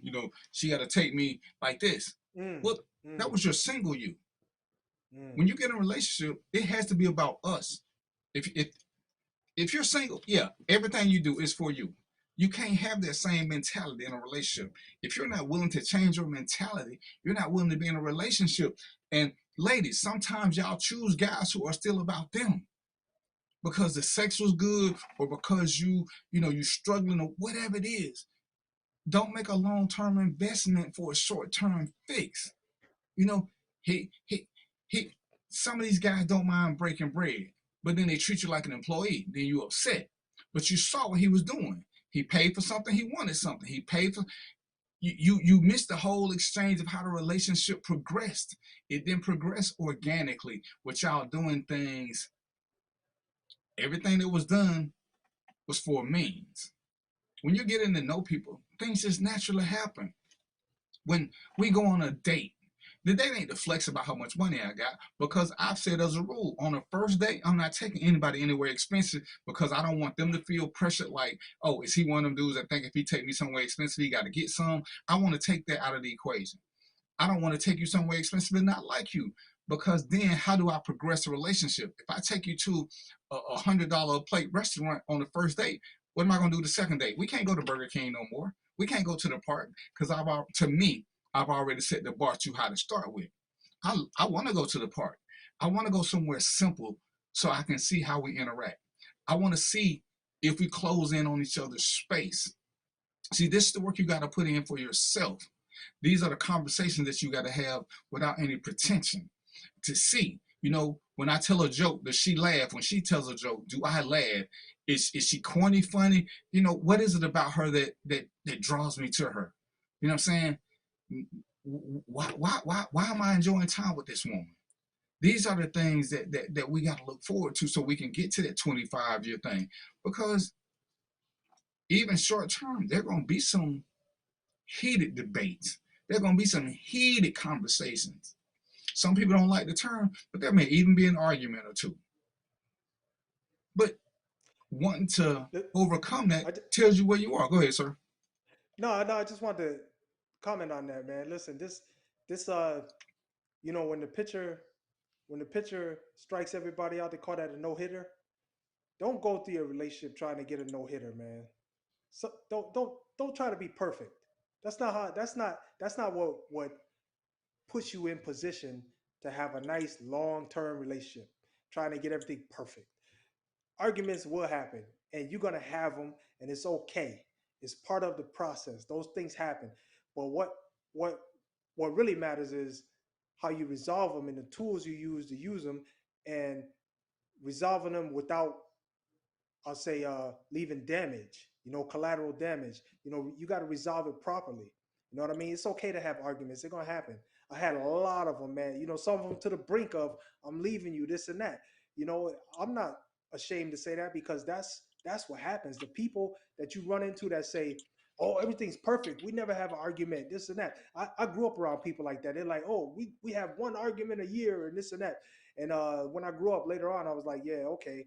I see that was garbage because, cohabitating and living with somebody is not easy, especially in the early phase when you get to learn, when you learn each other.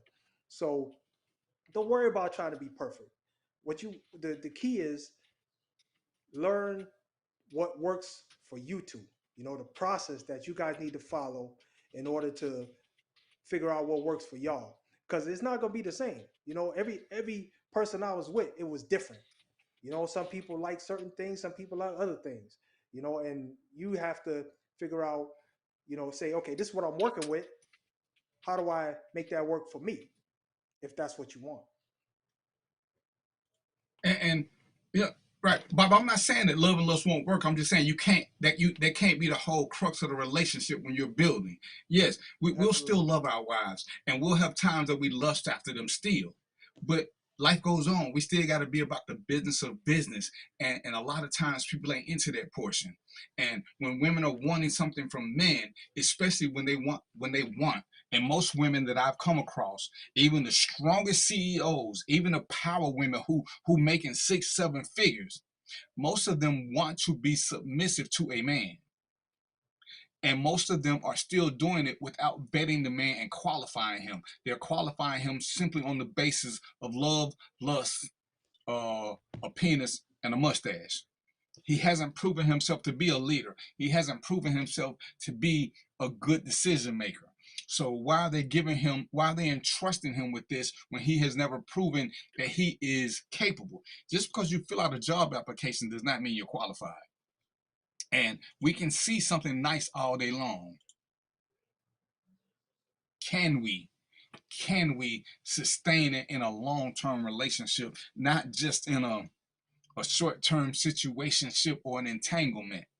How do we get this to the point where everybody is fulfilled long-term? And again, I'm talking now, I'm strictly talking long-term relationships. And as I talk to women and they tell me, oh, this guy he did this, he didn't do this. He never stepped up. Well, what made you think he was gonna step up? Well, he's a man, he's supposed to. And I think one of the first shows that me and Mel did, we talked all men aren't stand-up men. Some men are actually great followers. They need a woman who can lead. They are great assistants. And that's okay. Because every man cannot be a hunter. And that's what we have to understand is. And especially for you ladies who are strong and who want to be led, when you get a man who is not a great hunter, you're always going to have problems with him because he is always going to defer to you. He is always going to defer to you. You will always hear him saying, well, I did this because you did that. Because he doesn't want to take the lead. You're trying to push him there. Understand, if he doesn't want to be pushed, you can't make him do it. No matter how much you want it, he's showing you that is not his comfort zone. That ain't even a position he wanted. And this is where we got to pay more attention. We're going to take this last break, and then we're going to be right back and get ready to give y'all some more stuff. All right?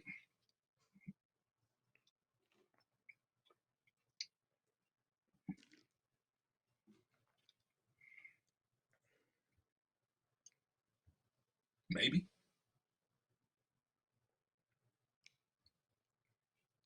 Maybe not. All right, we're gonna run until I see her again. You see, Head & Shoulders has Scalp Shield technology, protects against flakes, even between washes. It's never not working. Kind of like us. Number 15? Never not working.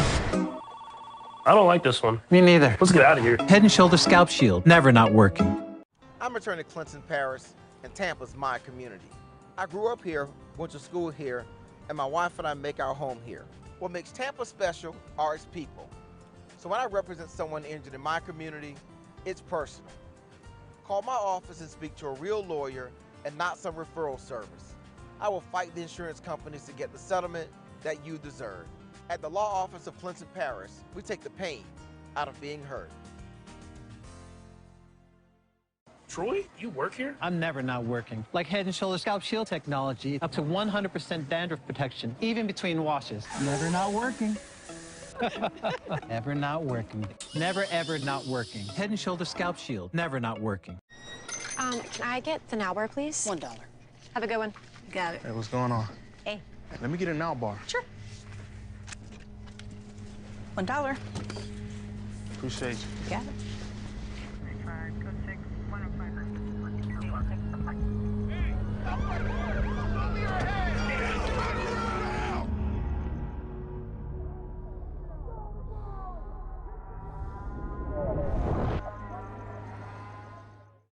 Are you hungry for authentic Caribbean food? Like jerk chicken, oxtail, red snapper, shrimp, tofu, and rasta pasta? Well, find your way over to Mango's Caribbean Restaurant, 180 Auburn Avenue, right next to Royal Peacock in downtown Atlanta. Them belly full, but we hungry. Mango's Caribbean Restaurant, open daily from 11 a.m. to 10 p.m. And on Friday and Saturday, we're open till 4 a.m. Come to Mango's and put some spice in your life. Oh, we've got a good thing going. Mango's Caribbean Restaurant, 180 Auburn Avenue, right next to Royal Peacock in downtown Atlanta. For more info or directions, call 404-698-3992 or log on to mangoscaribbeanrestaurant.com. For instant coupons, text MANGOS to 313131. Tell your mama hungry, papa hungry, brother hungry. Mango's Caribbean Restaurant, authentic Caribbean cuisines.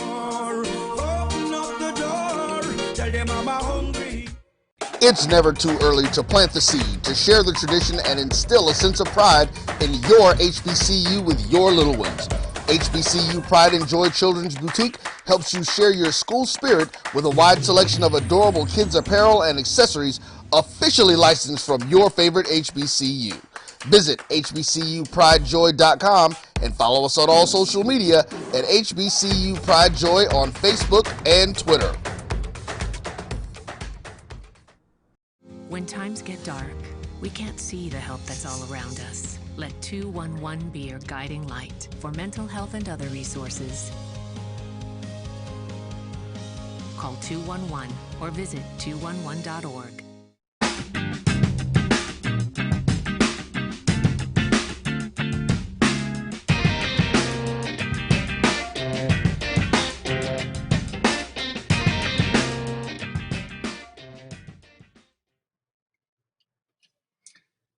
All right, so we had an interesting point on the break. So we're gonna take these last 12 minutes to make y'all mad.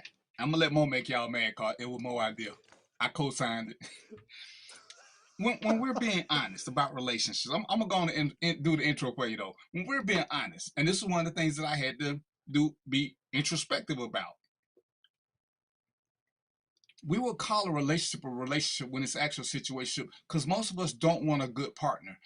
And I'm gonna get a flow tomorrow after I get my little point out, because I'm gonna let them have this.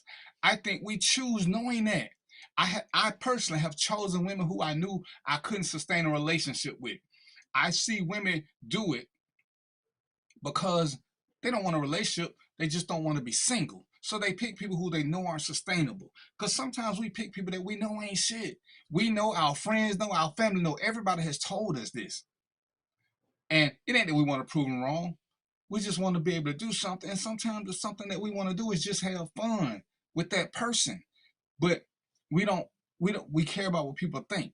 But we don't really want good relationships a lot of times. We want to say we tried, but it was so-and-so's fault. I tried, but he wasn't a good dude. I tried, but she wasn't a good dude. So I'm going to let Mo make y'all mad so y'all will start liking me. You know what I'm saying? Y'all can blame Mo for this one. Yeah, I appreciate that, man. Appreciate that. No, it's just, we were talking over the break, and I got a couple people that I know who let's just talk about the women. A couple women I know who they come across as the kind of women that I feel like they don't really want a good man. They don't really want that, because they know that the things that they're dealing with are not ideal, and the men that they're dealing with are not built for long-term relationships / marriage. Yet they keep dealing with them. They keep staying in relationships with them. And I know there's probably a psychological component along with that, but you know what I mean? They don't, these people, these women they're close to me, and they won't even take advice. You know what I mean? I'm here talking about it, and they won't even take advice on what I'm saying. So I'm just curious, man. Is it a situation where some women they don't really even want a good man, or is it just they don't know the steps or the process on how to achieve a good man? It's a question. And remember, I don't know if you remember, one of our very first meetings was about this, and you and your partner at the time, y'all were talking about uh, peace and hunters and all this, and I was like, don't get it twisted. Some people don't like peaceful relationships. They want the drama. We can't ignore them and say that they're not legitimate because that's what they want. So if you're bringing peace, that's not what they want. They live for the fight because that gives them their energy because that's what they crave. So we see that sometimes we see them as having disingenuous relationships, but it's actually us who are not respecting what they want because they don't want what we consider to be traditional. Me and you, Mo, we looking to build. We don't want to live in apartment complexes. We don't want to live in the hood. But there are lots of people that's what they know. That's their success. Their success is moving from a 1-bedroom apartment to a 2-bedroom apartment. For them, that is success. For us, we don't look at it like that. So this is what they're doing. And we like, yo, you could be doing better, but that is better. And sometimes we push our values onto them subconsciously. So your family members could actually be wanting better, and in their mind, they're doing better. They're not doing what you're doing, but what you're doing to them is unrealistic. What you're doing to them is too high a bar, and they're scared of failure. Most of us don't want to fail. So we'll choose something that keeps us in our comfort zone. When I was doing domestic violence, and I would see women who would go for the abuse, and I know the cycle of violence, but the first girl I truly fell in love with, truly, head over heels. She pulled me to the side and she said, "Dan, what's wrong?" And I was like, "What you mean, what's wrong?" She said, "You say you love me, but you don't." I'm thinking, I'm 20-something. I want to marry this woman. And I'm thinking, why don't you think I love you? She says, "You never hit me. If you love me, you'd hit me." And I was like, wow. Jeez. We having a super serious conversation. I can't explain to her how wrong that is, because no matter what I'm saying, in her reality, when a man loves a woman, he hits her to prove it. In my world, it's not happening. So right now, we never had this conversation before, because in my mind, that ain't even a conversation to have. But in her mind, we're stuck at a point. We're stuck here because she don't feel the love that I have, because she's waiting for me to hit her. The minute I hit her, we're here. What do? Do I hit her and bring her here? Or do I not hit her and just remove myself? And when you talk about, and that's why I had to say that sometimes what we think is good ain't what everybody else is thinking. And I know people who, hell, I know a couple more who've been married 20 plus years. If you ask me, they don't get along, but you cannot separate them. But I guarantee they fighting 2 weekends out the month. But for them, that's peace. That's bliss. That's how they show their love for each other, because they're fighting. They're fighting for their love. It makes no sense to me. But they've been together 20 years. Bullshit. Is it right? So you're saying you're saying that you know someone who won't take your advice, but maybe they ain't looking for what you and your wife got. You're acting educated and intelligent. Your wife probably doing the same thing. Well, where her hood at? When she gonna start clicking her heels and popping her gum, the shit that they want to do? And it's like, damn, how do we bridge that gap? Because it ain't what we preach, but if we're preaching honesty and we're telling them to be true to themselves, we can't tell them to aim what we aiming at. Yeah, no, that's a fact, man. Because I mean, I learned that in life that you can't, what you think is ideal, what you think works, you can't extend that to somebody else and say, "This is what you need, this is what you want." You can't do that. Though people have to want to make changes, get to where you're going, or take your advice, because I have, I have people who, I got so much advice, and I have people who block their ears when I come around, and I'm like, well, that's okay. I can respect that, but you're gonna just have to learn the hard way, unfortunately. You know what I mean? Because I got a lot of life experience. Just we me and you, DVP, we've been through, you know, the first 2/3 of our lives already. So we got that experience. So we can talk to it. We can speak to it. And so if people are coming along wanting information, we got it. You know what I mean? And you got at least two sources here. We know a lot of other people who've been in the same, situation, and have the same have learned the same lessons, the same information, that, in my opinion, I mean, when I was a little kid, I was looking for people like that. I was in the desert looking for a cup of water. Like, somebody just tell me what the hell this life is all about. It don't seem like it's working that way nowadays, but I highly recommend get the information. Even and so I'll just switch the topic just real quick. Even with finances, I teach stock market basics. Even with finance, I'm telling people, listen, this is what you need to do to make money. Even with that, you would think my group would be full of people saying, okay, how about to make this paper? Nah, man, it's not. And the same thing with the relationship knowledge that we have, because us together, man, we got over 100 years. And you think people would be like, hey, okay, what I gotta do, man? I want a smooth ride. I don't want that old bumpy ride y'all took.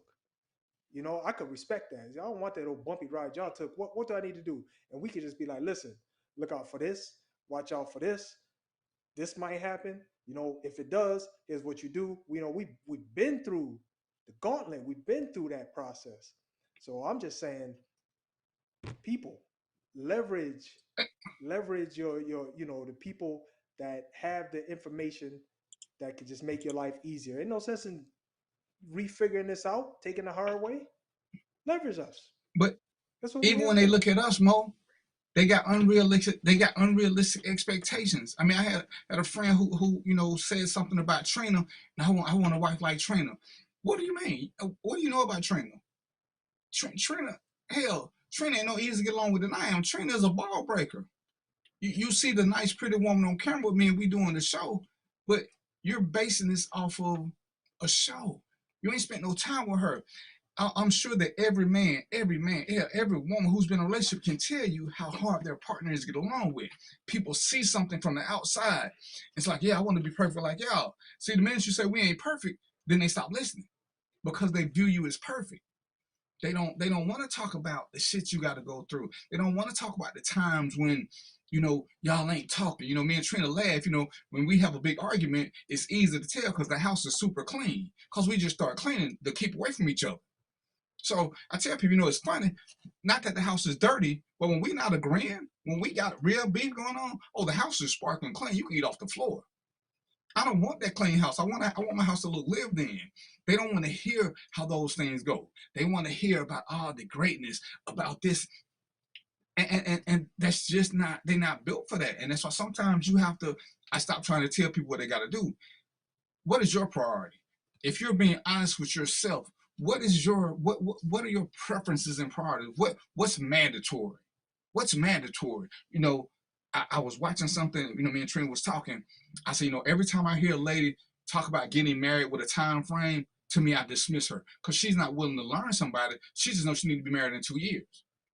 So what happens if you're not married by 40? So when you're 39 and you're going to be 40 in 3 months, you're ready to get married because you're looking for the event. You don't want a happy marriage because I'm listening to what you say. You just want to be married. I got to be married by 40. You don't say I got to be happily married by the time I'm 40. You just want to be married by 40. So when are you taking time to get to know this person? You just want the idea of marriage. So she ain't looking for the same things that me and you are looking for. You ain't willing to put in that work to get to know somebody I mean, hell, how many friends do you get in 2 years?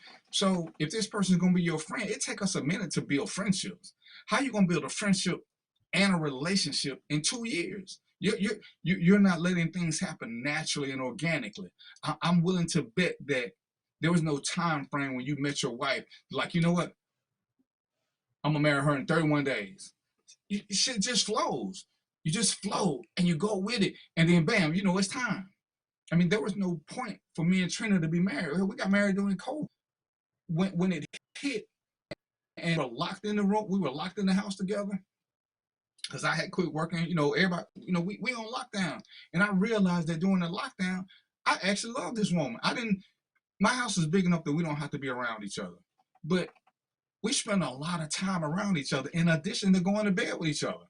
So I'll go to my office, she'll come in there and sit with me. She'll go in her office, I'll go in there and sit with her. So even though we got other places to be, we're spending more time together now that we're locked in. I'm like, damn, you know, I'm reading everything where people, domestic violence cases are going up. This is happening, because people realize they don't like their spouse. Well, shit, it's kind of crazy. I think I'm really like my girlfriend more than I thought. So we end up getting married, because that proved to me that it wasn't just I like coming home to her and sleeping with her and enjoying, you know, we together 10, 12 hours, but 7, 8 of that is sleeping. We're not really spending a lot of time together. Now I'm spending 24 hours with her. Shit, she might just be the one. Let's do this next week. There was no, oh, we got to get married before COVID is over. But I hear so many people with timelines, with deadlines, so when they got to be married by. Are they looking for happiness, or are they looking for a title? Are they looking to build something like me and you doing? Or are they just looking to say they're in the same place that we are?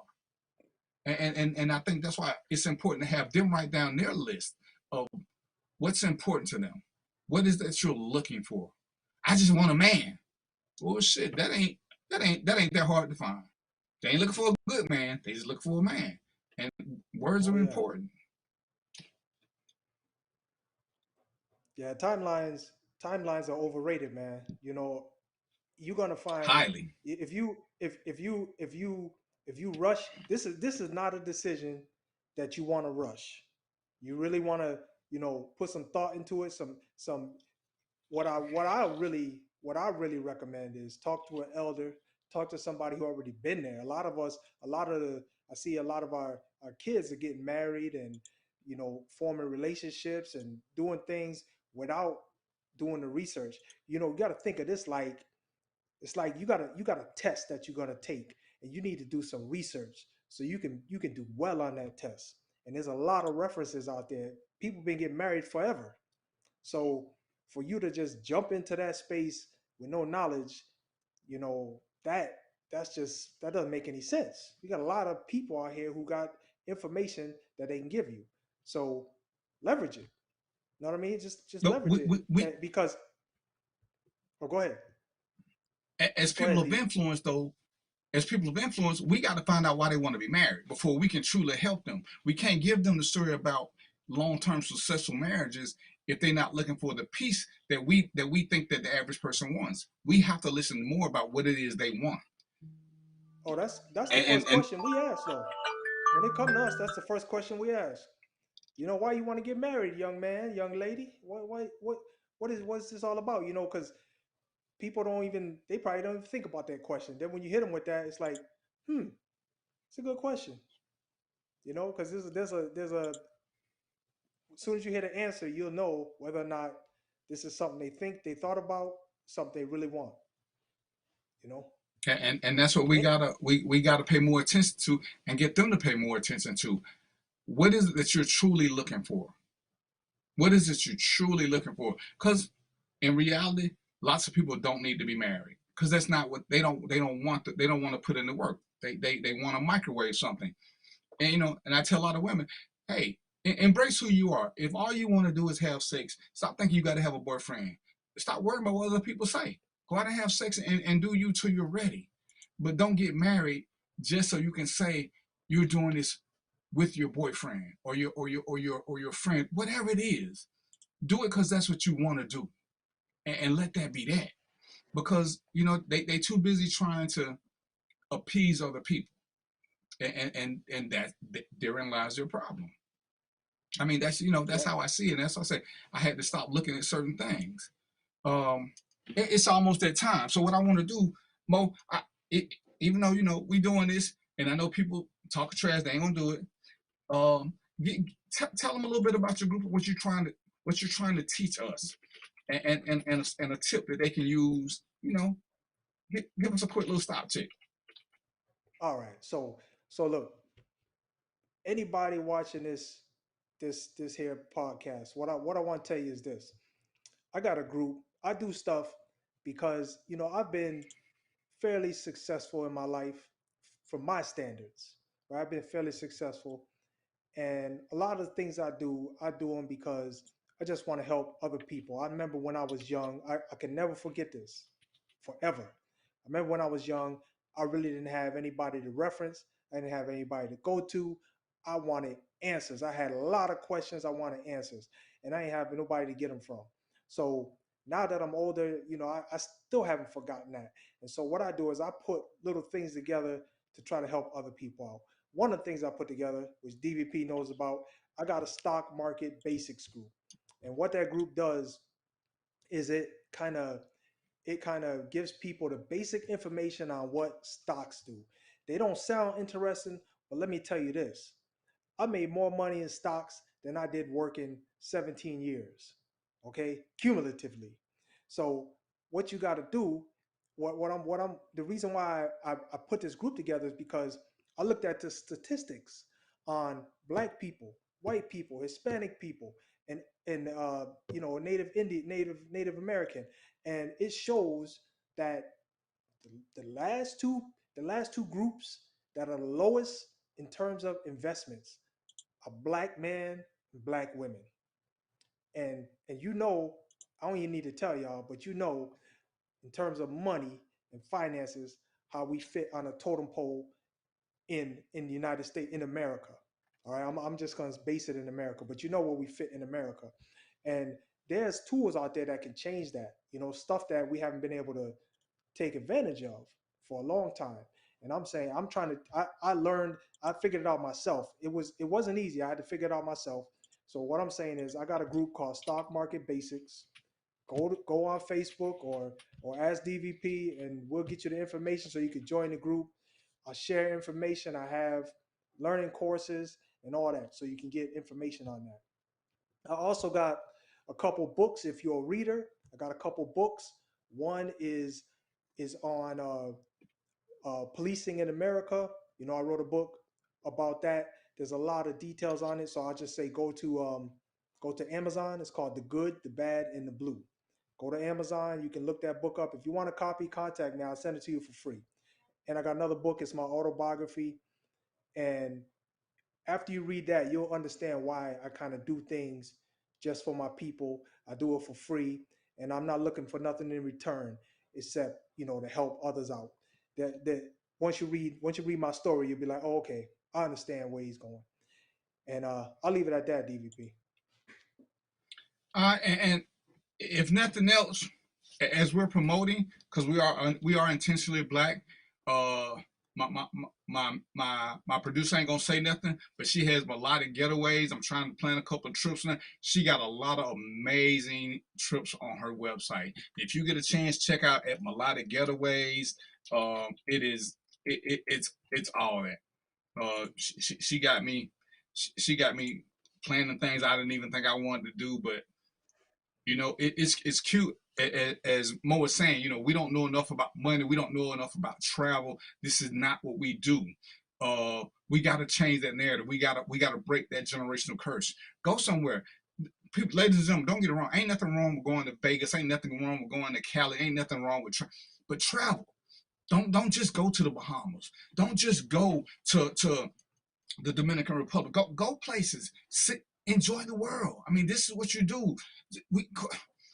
It's so much out there, and it's so inspiring to go see things.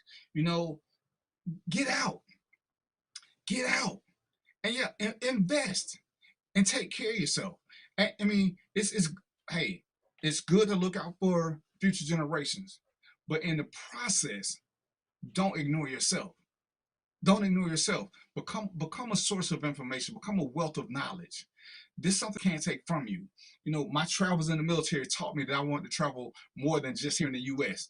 because it's a different world. It makes you appreciate some things. It brings a reality to you. And you know, at the end of the day, that's what we're here for. We're here for conflict, so we can come up with some decisions and give you options. We're here to address things that people don't want to talk about. Have these uncomfortable conversations. But if you're not ready to be accountable and responsible for your own actions, then this might not be the platform for you, because this is what this is all about. At some point, you cannot overlook the fact that, and I'm gonna leave on this, you are a reflection of your decisions. Nobody else. You are. So if your life is shitty, it's because you've been making shitty decisions. Like it or not, that's what it is. If your life is pretty good, it means you've been making pretty good decisions. You can call it luck if you want to. You are a product of your decision making. All right. So on that note, we are going to call it a day. I'm sorry. Before you sign off, I just want to say one thing. I just want to let y'all know that I take my hat off to DVP, because he's bringing awareness to a lot of things that our communities need and we don't have access to. You know, he has information on legal things. You know, I'm coming here. I got information on financial things. You know, we got he got information on how to, navigate better through society without getting caught up with the law. You know, we talk about relationships. You know, all this information, man. My hat goes off to him, man, because we need forums like this so that way we can help our people get out of the funk. It's not our fault, but we in it. We need to get out of that funk. And don't misuse Facebook, and understand, I ain't never met Mo. We met here. We met here. You can meet a lot of great people in a lot of great forums. Don't miss out on that. All right, so I'm gonna put it back in there, because Mo, this I need for you to do before we go. I need for you to make. I can't share the group in here because it won't accept group pages, and unless I'm on my regular page, unless you can type the group in there, and the thing, it won't let me type it as DVP. So if you can type it in there, stock market basics, then they can check it out. All right, I'll try. You want But to try right now? this is just what we do. I want y'all to be as informed as we ain't trying to hold y'all hostage and keep secrets. We don't want to be smarter than everybody else. We want everybody to be as smart as us. All right. So with that being said, it's 8:04, so we pushed the envelope a little bit. So we're gonna call it a day. I still got a little of my juice, but y'all know this. Check out Melodic Getaways. They got some great deals going. That's all I'm gonna say. I'm gonna be a patron real soon, because I saw some place I never thought about going, but now I want to go, just because know better, do better. I believe in that. All right. So until next time, y'all know what it is, right? Peace, popcorn, and chicken grease, and we out.